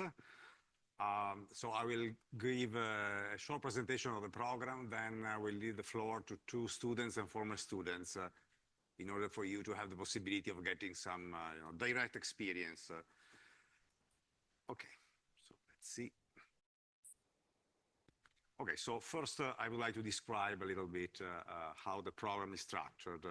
As you probably know, there is a large variety of programs in data science in Italy and around the world that are really very different one from each other. So if you just look for master degree in data science, you have to really look carefully at what the content is, because these programs can be very, very different from one another. So I will spend a few minutes to give you an idea what is the main philosophy behind this program. So first of all, so we care about the core of data science, which is the merging, if you want, of three fields, three fundamental fields, computer science and engineering, statistics and mathematics. So this is a program in which the foundations are well taken care of. Okay. Then we go deeper into what is really of relevance for data science itself. So we deepen our knowledge. And these are examples of areas of interest that are clearly relevant for data science, machine learning, optimization, network analysis. And I would say that these 2 points make up the theoretical framework of our program. Then we have plenty of time and courses devoted to applications. So we want to apply this theoretical framework, and this is just a list of the applications that we consider in this program. So data science is pervasive, so you find application everywhere. So when you design a program, master program in particular, you must select some specific application, and you should be aware of what kind of application is really dealt with in a specific program. So here we consider a lot fields which are related to management, such as marketing, logistics, business analytics, business intelligence. Then we have also courses in social research, for example, social network analysis. And then we have courses about data protection, privacy, and cybercrime. So these are the fields that are represented in our program. So what kind of environment you should expect? Well, first of all, what are our aims? So our aims is to give you a very solid preparations on the theoretical framework, and also to give you a state-of-the-art skills about computation. So in data science and in general, whatever is concerned with big data, so the awareness of the computational difficulty is relevant. So we hope to offer the possibility of acquiring all necessary skills. Then about, in general, the environment that you are going to find in this program, I just selected 3 words. First, multidisciplinarity. This is essentially something which is really inherent in data science, which is the merging of different traditional disciplines. And so it is multidisciplinary for the courses, so you're going to meet professors that work in very different research areas, that actually work in different departments of this university. Then the environment is truly international in several respects. First of all, we have a lot of international students. We encourage very much the international experience, so going abroad with Erasmus. We also have in our program, similarly to what you just learned about the master degree mathematics courses that we call the mini courses that are taught by international researchers that we invite for this purpose. And so we have also part of our teaching program, which is connected with this international character. And the last thing is that the program is very open to external cooperation. So we have a lot of students, for example, that go to Erasmus, and then they go out to Erasmus for study, and then they stay abroad for the thesis. So we cooperate with universities and research centers abroad, I mean, for giving the possibility to the students to have a very good thesis. And then also we have many contact with private companies that keep actually contacting us for having the possibility of, for example, of having students of this program for a stage, for an internship. So internship is certainly quite encouraged in this program. What kind of job you should expect. So it is totally impossible to give a list in few minutes of the different job placement that you can expect. Just let me just hint on the fact that the people that actually graduated from this program, this is a rather young program, so it's not we do not have a long year history such as, for example, the mathematics problem that you heard of earlier. But our students work in many different areas. So they sort of found what is, I hope, more interesting for them. So you can have a job which is more related to, for example, hard data extraction and data exploration. So big computational issues in that subject. Or you may be more, say, mathematically oriented, so more oriented to modeling, and so to use of machine learning techniques and so on. So, I mean, this data analyst and data scientist split is very schematic. I mean, just an indication, but indeed it is a continuum of possibilities. And well, it's a matter of fact that the possibility of getting jobs is extremely good. Okay, now just a fast look to the structure of the program. So we have 4 core courses. So these are the only courses that are all mandatory. And then we have some areas. So we have scientific area, technical area, business area, and the social area. And you have a certain number of courses to choose from each area. And if you just count the number of courses, you see that there is still some extra courses. So you can choose your program with a remarkable degree of flexibility, I think. So you can build your own path with some reasonable freedom, I suppose. So I'm not going into the detail of that, but of course I'm open to any question concerning to that. And let me just say that for scientific issues, so for anything which concern the structure of the program, the content of the courses, and but also related to job placement and things like that, you can freely contact either myself or my colleague Luca Di Persio, that is also in charge of the organization of this program. So now I really, as I promised, I only took a few minutes, and then I want to invite here first Gabriele Durante. So the purpose of this part is really to allow you to listen the experience of some students and former students in a direct and unfiltered way.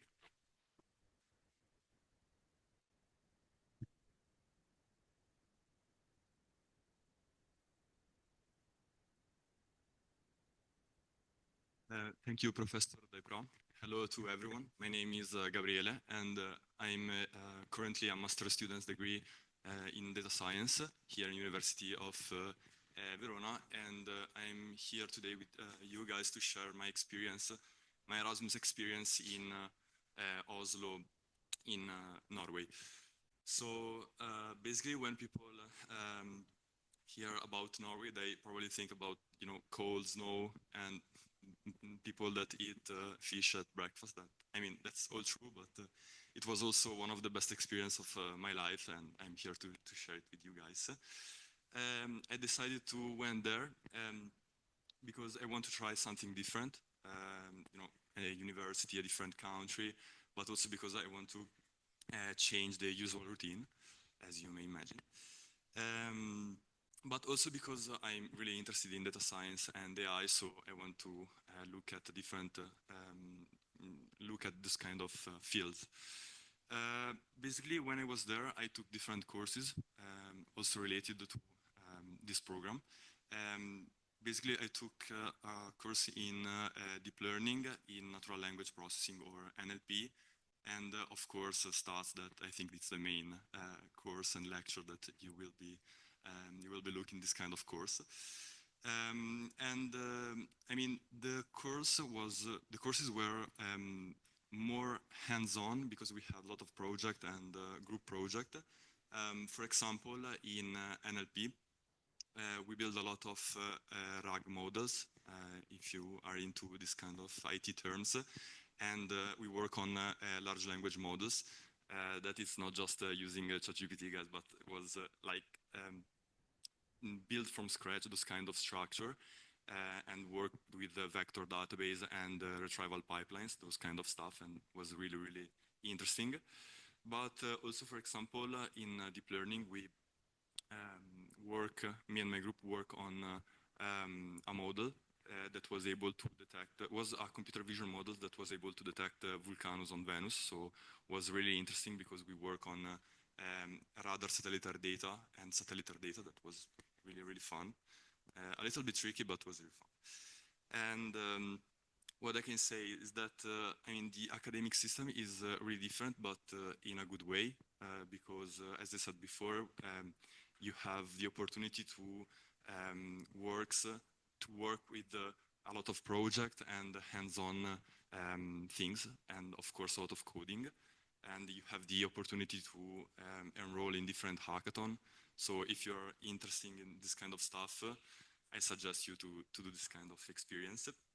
But I think that the Erasmus, in my experience, is not just studying abroad, but it's also about figuring out, for example, in my case, where to buy groceries when, for example, the grocery shop closes at 5 p.m. in my case. But it's also living with a lot of people from different places, different countries, share music, food, and experience. And I think that the most important thing is realizing how many ways there are to look at the same problem, and how much you can learn from people from different places that have different perspective and different solution to your problem. Personally, I come back with the, of course, a better technical skill, but also I feel more confident, for example, in speaking in English, work with international teams and colleagues, and those kind of things. So if you are thinking about going abroad to study, I suggest you to do it, because I think that you will grow, you will learn, and probably you will mess up a bit, but it's totally fine. And yeah, you should definitely do it if you want to do such a experience. And of course, you will come back with a lot of stories and a lot of experience. But also, I think that is one important thing to do, because thanks to this experience, nowadays, while I'm studying, I'm also working as a data scientist in a tech company. And in the next semester, I will go to Japan for an 8-month experience as an AI engineer. So if you want to do it, because it's really, really important. And if you have some question, I'm here for you guys. If you want now or later, I'm there if you want to chat with me. And I also can give you my Instagram if you want to, or my mail, I don't know, some of my contacts if you want. Thank you. Thank you very much, Gabriele, for sharing with us the international mood of the program. So, as you have seen, I have not prepared a list of all possible job placement of experiences in different areas of the students, but I mean, you just heard, you just listened to one of these experiences, and I would like you to listen to another one. So I ask Koi Maiteo of showing herself, and she's also abroad, I think. Yeah. So, hi everybody. Okay. Yes. Let's see if we can hear you. Yeah, can you hear me now? Certainly we cannot see you so far. The camera of phone. Okay. Okay, so hi everyone. I'm Khoi Mai, and I'm currently sorry. Can you wait, because we don't see you, and we hear. Yeah, but I don't have badly. the I don't have the Let's see. Yes. Even if you get your microphone closer here, let's see.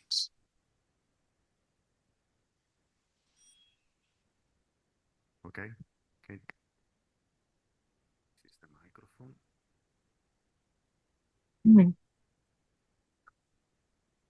Can you try to talk? We still don't. Yeah. I need permission for camera. I don't have. You don't have camera. Okay. No, I have, but I don't have the loud and close to the microphone because the volume is not very high. So please. Okay. So, can you hear me better now? Okay, so maybe I think it's better. So, hello everyone. I'm Mai, and I'm currently a second year master student in data science program at the University of Verona. And I already went to University of Oslo with Gabriele last semester for Erasmus Studio. And this semester I came back to Norway to make the Erasmus traineeship. So right now I'm doing an internship in Simstep, like it's a research organization in Norway. So I can share a little bit with you about the project I'm working on for my internship. I think most of you are familiar with ChatGPT, right? So it's become quite popular today. But however, for many companies, if they using ChatGPT, it just gives them the general question.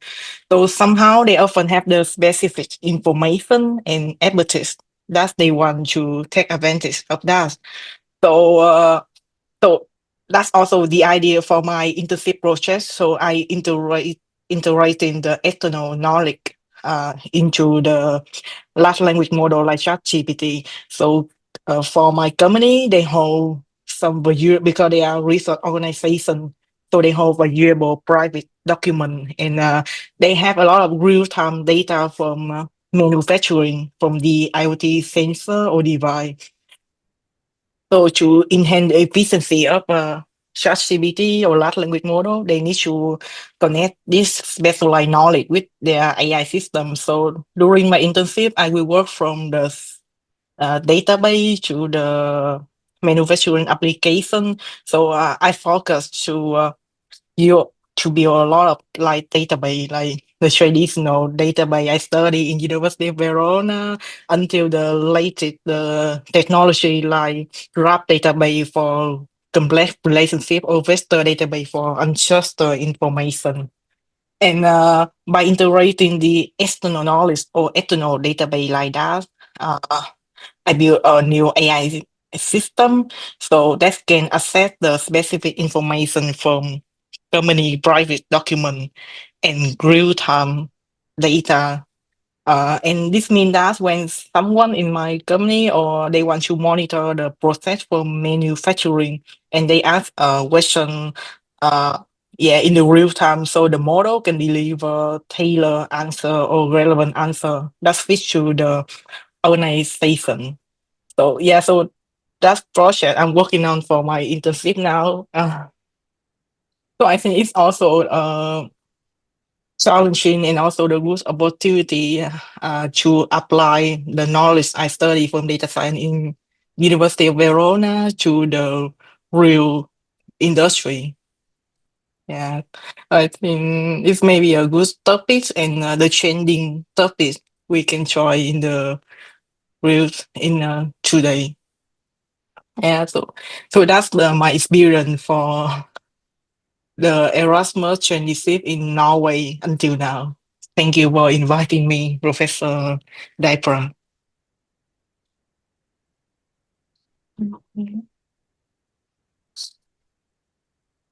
Okay. Thank you very much. So, as I said, the idea here was to just give you an overview of the possibilities that this master is going to give you. Of course, I mean, we have seen many other experiences of students that have not gone abroad, that have stayed in Italy, and with a great satisfaction. We have students that decided to continue studying after this program.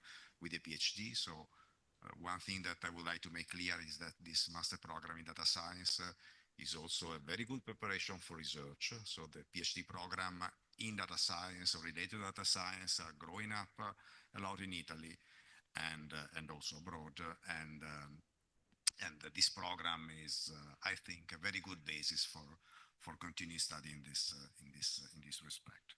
So now we have, I would say, plenty of time if you have questions, and we'll be happy to answer. Of course, feel free to ask questions in Italian if you feel more comfortable.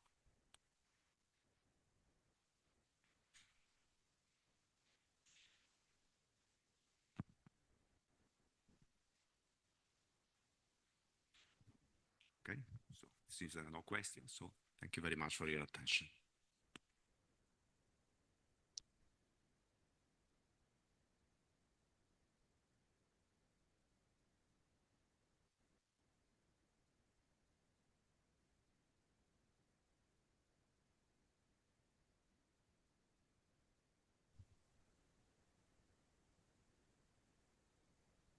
Ok, adesso quindi non devo accendere la telecamera perché è già aperta l'altra, quindi le slide le ho qua.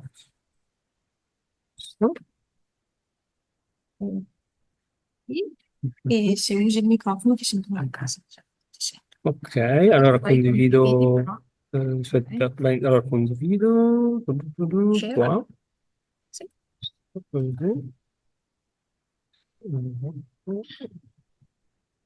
Ok, quindi quello è già. Questo è quello che si vede Sì, però adesso lo facciamo per vedere. presentazione.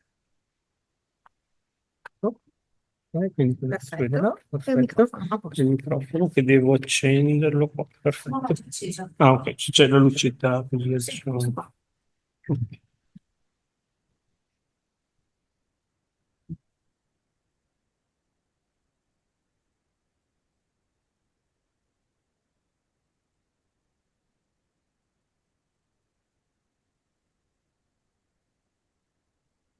Poi tu stavamo seduti o.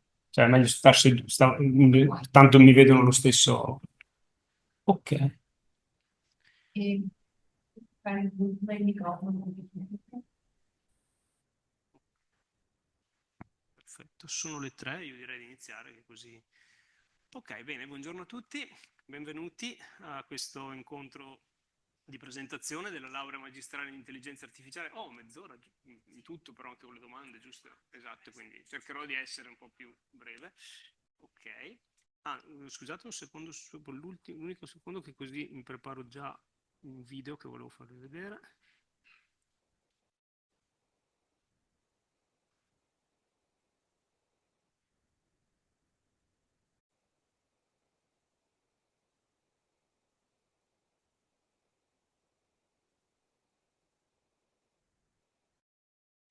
Ok.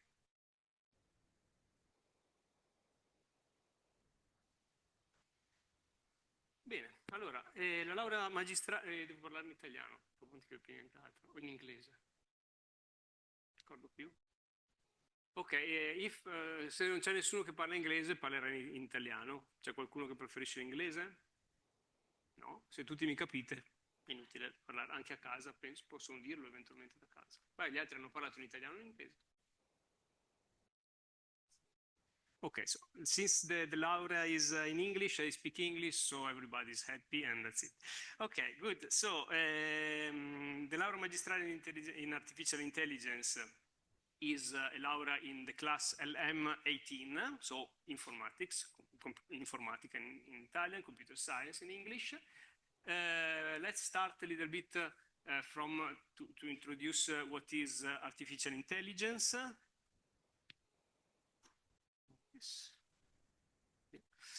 Okay.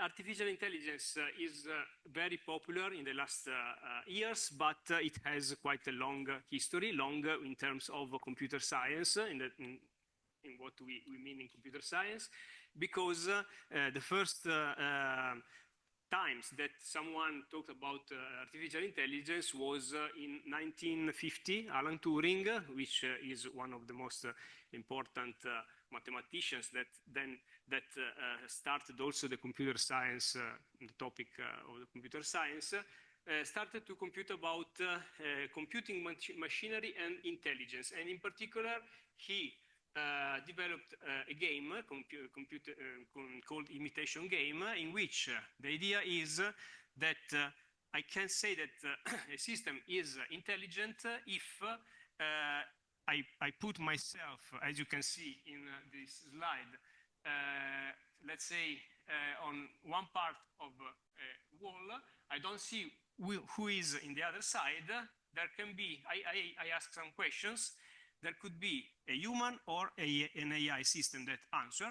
If I cannot recognize who is the human and who is the AI system, he said this is a real intelligent system. So the first idea of intelligence was to try to imitate the human beings, or at least the human intelligence. Now, then the artificial intelligence developed quite a lot. Today, we can see a lot of applications of artificial intelligence that moved from papers, scientific papers, as you saw in the previous slide, to real-world applications like autonomous drive, you can see there, smart industry. In smart industry, in logistics, there are a lot of applications of autonomous systems, autonomous robots moving in warehouses where they can move automatically objects, etc.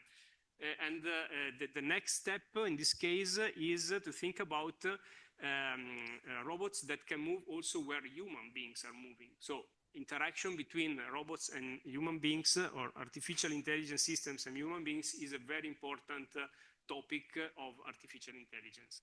Then there are a lot of other applications. The space industry is one.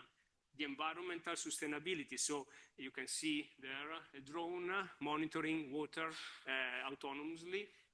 And so with sensors that can catch and get information in an autonomous way, trying to find out, for instance, sources of pollution. Video games. Also in video games, there is a lot of applications of artificial intelligence. Smart buildings, also smart buildings are AI applications that come to our houses. Finance, sustainable environment, etc. Energy, sorry, etc., etc. So artificial intelligence plays today an increasing important role in our lives, and also in the labor market. So you can see that today artificial intelligence is almost one of the most required jobs and works in our industries. What we consider more in this laurea magistrale in artificial intelligence is the software part of artificial intelligence. There is also someone working on the hardware part, but we are working more on software. So why artificial intelligence in Verona? In Verona, there is a department in which you are now, and you can see that there are a lot of researchers. There are different research areas. Among those research areas, there is also one of them is based on artificial intelligence. So there are researchers, professors working since a lot of years ago in artificial intelligence.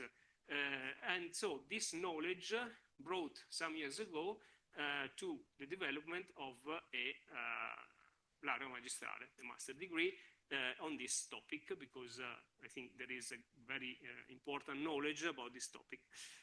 So all these topics that you can see here are more or less available as a knowledge from different professors.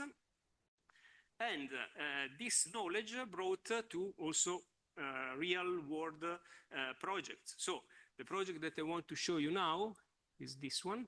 Okay, I show you a video.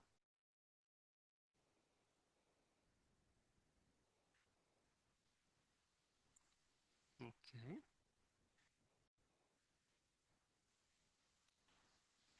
Okay, in this video there is you can see some aquatic drones that have been developed in an European project here at the University of Verona and in this department. The idea of the project was in which there were involved several other universities, companies, and also this department. It has been developed, these drones, they are boats of this dimension with sensors, and the idea here is to make them as autonomous as possible. So, of course, it's not simple. The project started from scratch, and then the hardware was made, and then the software that allows the boats to be autonomous is still also under development. So this is an example in which you can see application of artificial intelligence to drones, robotics, etc. Another application is, which is important, is vision, computer vision. I'll show you now here. Okay, in this case, in this video, which has been shared by the Istituto Italiano di Tecnologia, where one of the professors of this department also works, you can see that vision applications, this is an example of recognition of people moving in an environment. Vision applications can be used to monitor an environment, to find, for instance, problems, dangerous situations autonomously, to detect behavior of people, and in this case, this behavior has been recognized as anomalous. And then you can also, you will see just in a second that like flows of people moving into an environment could be detected. So there are a lot of applications also of the part related to vision. I stop it here just because we have a lot of things to see, but let's go on. Another application, another project that has been developed just in the last years was about energy. So let's say that in smart grids, okay, smart grids are like electricity networks that bring electricity in our houses, or in other types of networks that bring, for instance, also heat to our houses. The idea, the problem was, can we predict what is the load, the amount of energy that is needed to be produced in the next 48 hours, so in the next 2 days. A company, in this case it's a known company from Verona, GSM, asked us to generate some forecasting models, able to, they are called time series forecasting. So they wanted to know how much energy does a power plant have to generate in the next 2 days. Why? Because then they can do a lot of analysis and decide how to generate the energy, etc., etc. So predicting the future is useful also in marketing, in finance, etc. And these methods can be developed using artificial intelligence. So the question that I'm trying to ask you to answer, now is how can I learn to develop these technologies? So a lot of students are interested in artificial intelligence, and they say, okay, this is nice, but how can I do it? How can I go inside of this interesting environment? And we try to answer to this question by this laurea magistrale in artificial intelligence. So the idea was to put together 2 very important areas of artificial intelligence for which we have knowledge in this department, which is symbolic methods. Symbolic methods are methods more related to logics. So artificial intelligence started with logic, okay? So imagine autonomous reasoning. If you want to make a reason, to do autonomous reasoning, you need logic, okay? And then this was where the artificial intelligence started, but now we have neural networks, probabilistic methods, etc. So the idea was to put them together, and we made two paths. We generated two possible paths. One is about decision support systems, so methods that are more focused on taking decision in an automatic way. Like I have a robot, should I go left or right? I have an autonomous car, is it better to take this street or the other street? I'm in Verona, I have to reach Genova, and I don't know if to go through Bologna or not because I have an electric car. Depending on the map, depending on the positions of the charging stations, it is not simple to decide where to go in that case and when to stop in order not to make my car stop in the middle of the path. Artificial intelligence can suggest and tell us what to do. So these are decisions. Perception and interaction is the other path, more related to vision. Okay, vision is a big part of artificial intelligence, and in our laurea magistrale there is a path related to vision, so several courses. Then we focus also on explainable artificial intelligence, which is very important now because the next step of artificial intelligence is surely to put AI systems together with humans. So AI systems must be understandable by humans. And this is why explainable artificial intelligence is a very important topic in research, and it's useful also for students to understand something about this. So this is, now let's go inside of this course. Let's see which courses provide this information, this knowledge. The first one is this slide in which I show the foundational courses. There are 4 foundational courses for 36 credits. One is machine learning and deep learning, 12 credits. The second is planning and reinforcement learning, other 12 credits.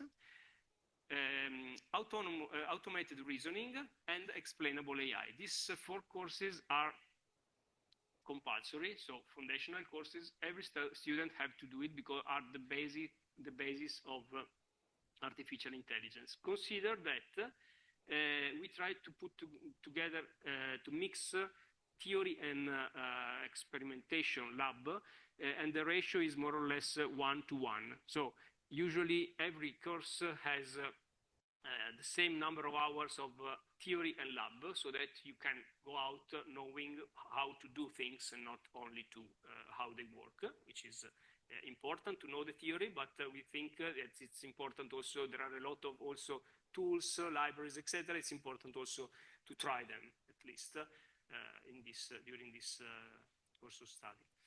Then the students can choose 4 courses among the following one for 24 CFU. So 4 courses, every course usually is 6 CFU in this case.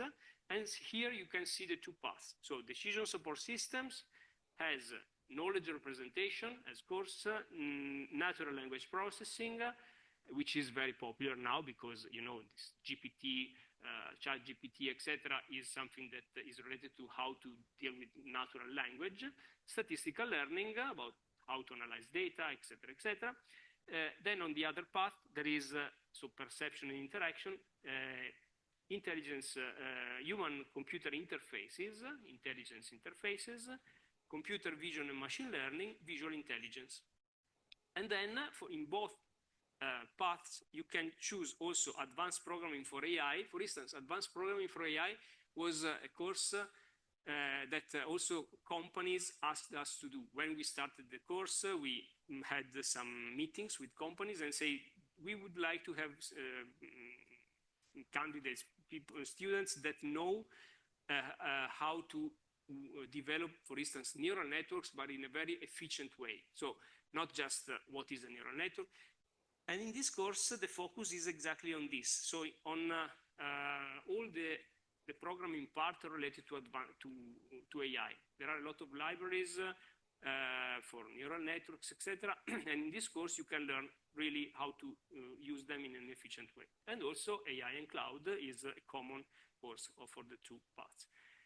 After this, you have 4 foundational, 4 elective courses in these two paths, and then you can choose other 2 courses on this big set of 10 courses. They are more specialistic, like game theory, AI and robotics. So if you're interested in robotics, there is a course. If you're interested in biomedical decision support systems, there is a course. If you're more interested in the theory, like logic and AI, or optimization, or you want to know something about embedded AI, so temporal reasoning, this is a more theoretical course, which is very important if you want to work with the temporal data. Quantum computing, okay? And then there is one course among this one that are more related to social impact of AI, like computational epistemology and philosophy, the diritto costituzionale. Some of them are still in Italian, but all the courses are in English. So some of them are also related to what is the law that regulates AI, and you can choose cybercrime.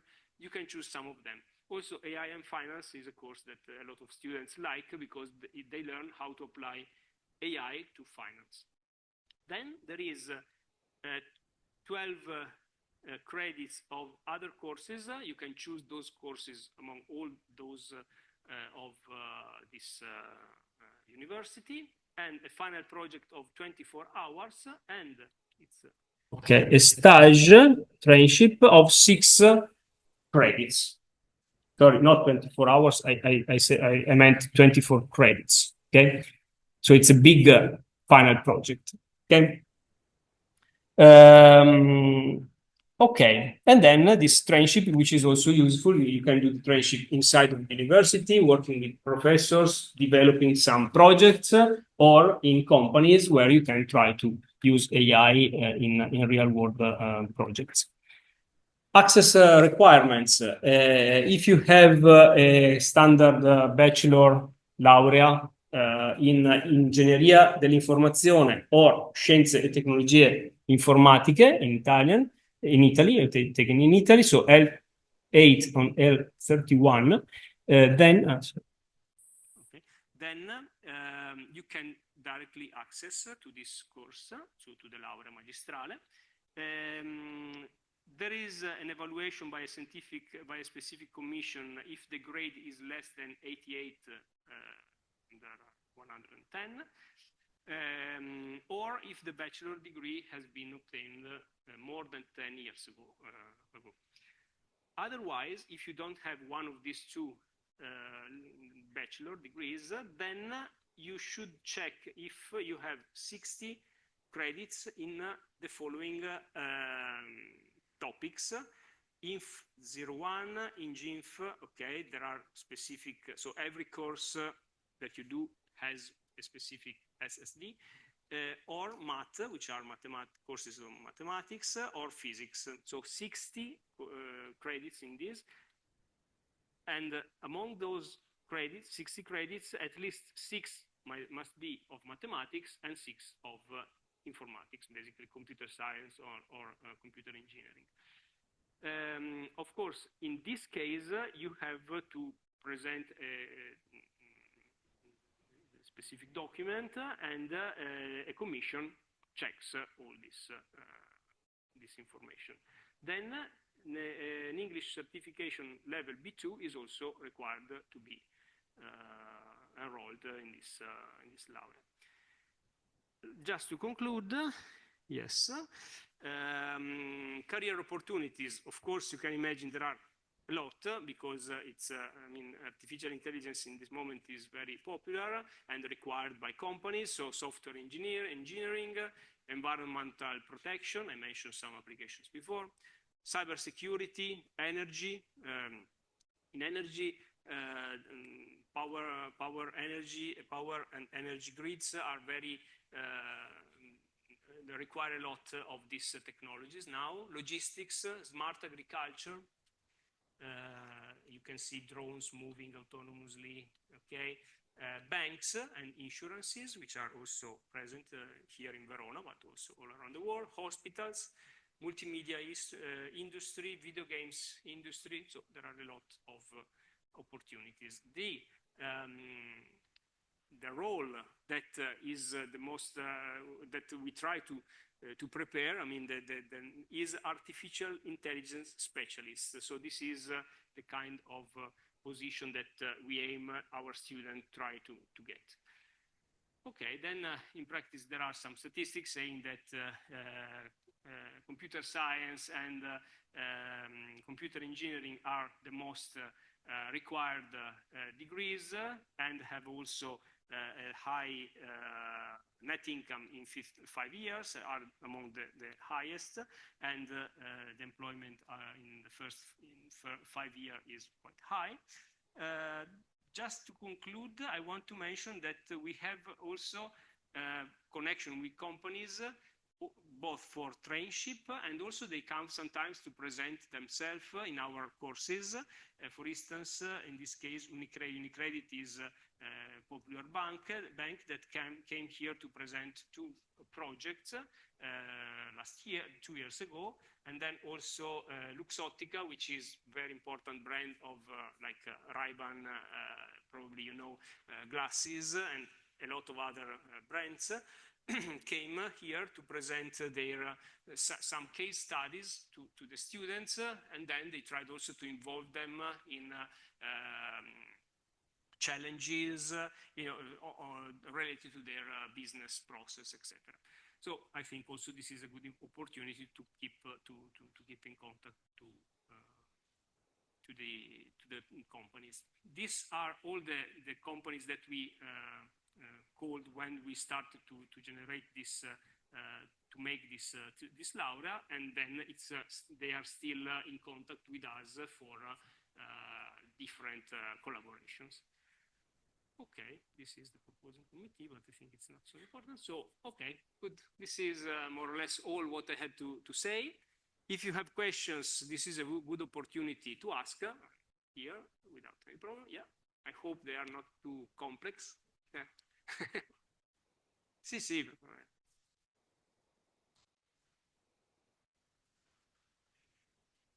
Sì.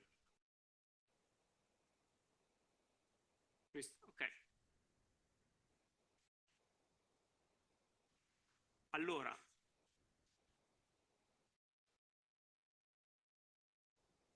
a capire, ok. No, praticamente, detto in modo molto semplice, perché è semplice di fatto, se hai una laurea triennale di tipo L8 o L31, che sono praticamente una laurea in informatica, ad esempio, standard, o ingegneria dell'informazione, scienze e tecnologie informatiche, fino a qui è tutto semplice, perché puoi entrare direttamente, semplicemente fai l'application, insomma, quando c'è la data, e ti puoi iscrivere normalmente.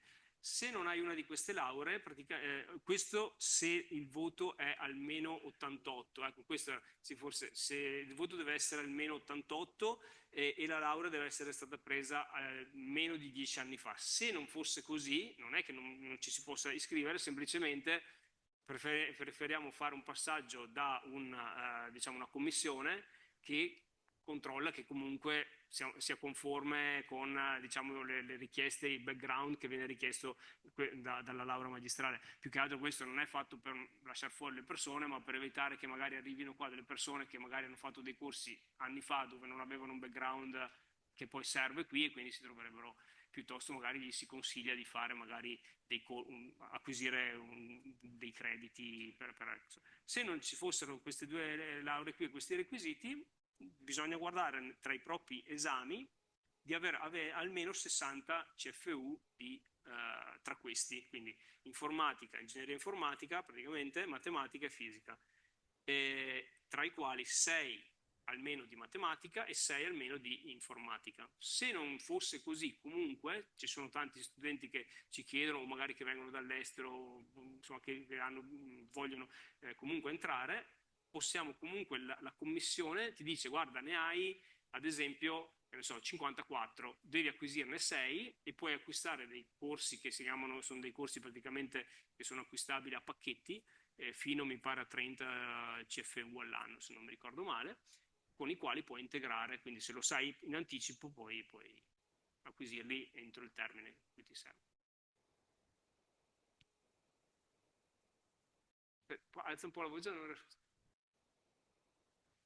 Di solito no, dipende dal docente, ok? Però l'esperienza che abbiamo avuto più durante il Covid, diciamo, non è stata molto positiva, nel senso che sì, c'è un vantaggio, ma c'è anche uno svantaggio, l'abbiamo visto poi nella pratica con la qualità delle valutazioni degli esami, e quindi quello che posso dire è che in genere, a parte se non so, ci sono problemi proprio di salute o cose di questo genere, insomma, però casi particolari certificati, di solito le lezioni sono in presenza, perché insomma, pensiamo anche che comunque il networking che uno si fa venendo qui ha un valore molto grande, quindi di solito sono così. Poi potrebbe essere che qualche docente magari a richiesta gli si dica, non so, di una lezione, se hai un video puoi darmelo, oppure così, però in genere sono fatte in presenza. Questo è un po' quello che... Poi, ripeto, sì, questo è un po' quello. Prego. Sì, allora, i 6 CFU del training funzionano così, praticamente sarebbero questi. Allora, praticamente per gli studenti italiani, non in quanto sono italiani, ma perché non devono fare una certificazione di lingua italiana, ok? Loro hanno 6 CFU, 6 CFU significa 25 ore a CFU, sono 150 ore di traineeship, quindi di stage. Questi praticamente si può chiedere a un docente di farli internamente, in questo caso praticamente si va dal docente e si dice io vorrei fare lo stage, ci si mette d'accordo sull'argomento, un argomento di tuo interesse e anche di interesse insomma, del docente, che almeno abbia una conoscenza, e poi si porta avanti per il numero di ore richiesto. Alla fine di solito uno consegna un documento in base a quello che si è messo d'accordo con il docente, il docente segna i crediti e questo è fatto. Per gli studenti invece che vengono da fuori, quindi non conoscono la lingua italiana, c'è un obbligo di fare almeno 3 CFU di lingua italiana, corso di lingua italiana. Questo è specificato nel sito dove ci sono proprio tutti i dettagli, adesso non sono andato proprio nel dettaglio minimo perché non avrebbe neanche senso, e in quel caso loro sono obbligati a fare, mi sembra un A2 o un A1, adesso non mi ricordo di italiano, mi sembra 1, di 3 crediti, e quindi gli altri 3 crediti sono per lo stage.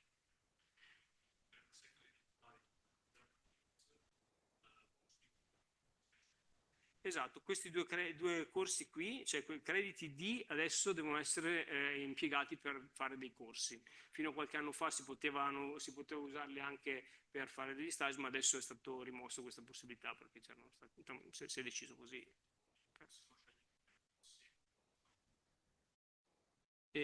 No, lo stage va comunque fatto, cioè questi 12 sono corsi a scelta che puoi scegliere sia tra quelli che hai visto qui che non hai scelto prima, ok? Ad esempio tu vuoi farne 4 tra quelli arancioni, 2 devi farli per forza, gli altri 2 li puoi scegliere.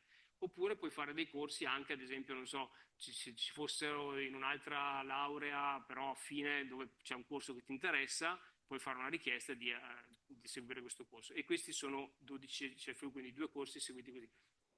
Lo stage invece deve essere fatto come stage.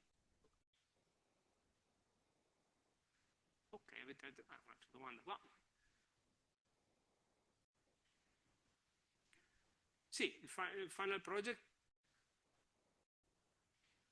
Ok, allora il Final Project è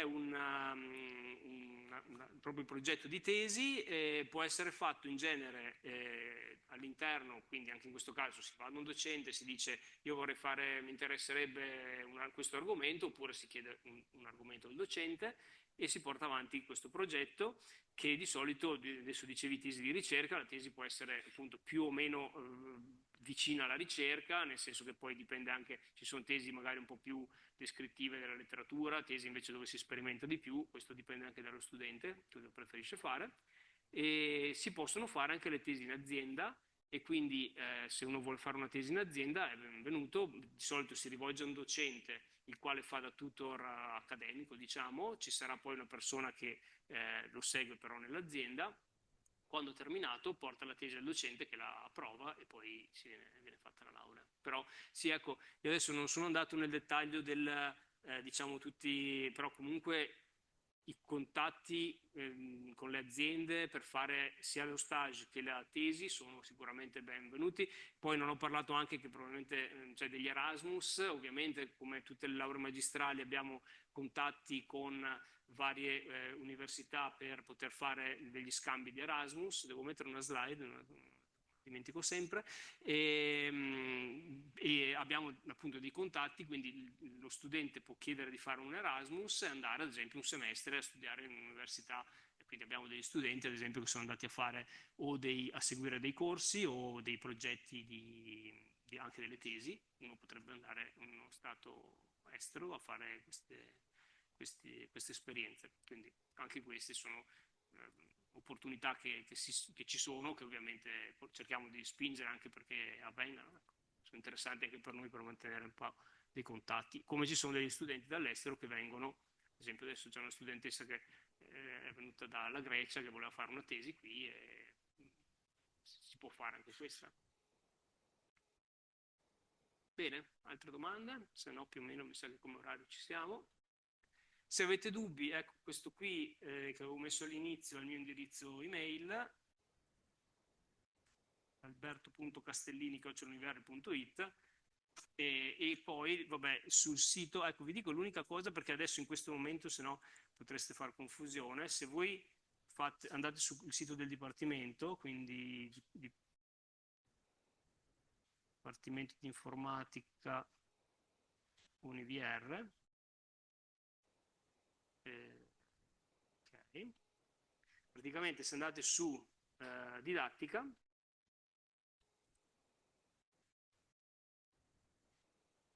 eccolo qua, corsi di laurea magistrale, ci sono quelli nuovi che sono qui perché praticamente sono state fatte delle modifiche proprio alla fine dell'anno scorso di molti corsi di studio, quindi se fate una ricerca a volte sul web della laurea potreste vedere quella, se scrivete laurea magistrale in artificial intelligence su Google a volte potreste vedere il riferimento vecchio, se andate qui invece vedete quello nuovo e qui vedete tutto. La laurea è in inglese, non l'ho detto ma insomma, basta. Quindi ovviamente insomma cerchiamo di far sì che l'ambiente sia più internazionale possibile, ogni anno ci sono vari studenti che arrivano anche dall'estero e quindi l'ambiente avrà sia degli studenti italiani sia degli studenti che vengono dall'estero e penso che anche questo sia arricchente per tutti. Insomma. Bene, allora grazie, buona giornata e in bocca al lupo per il vostro futuro. Bene, grazie.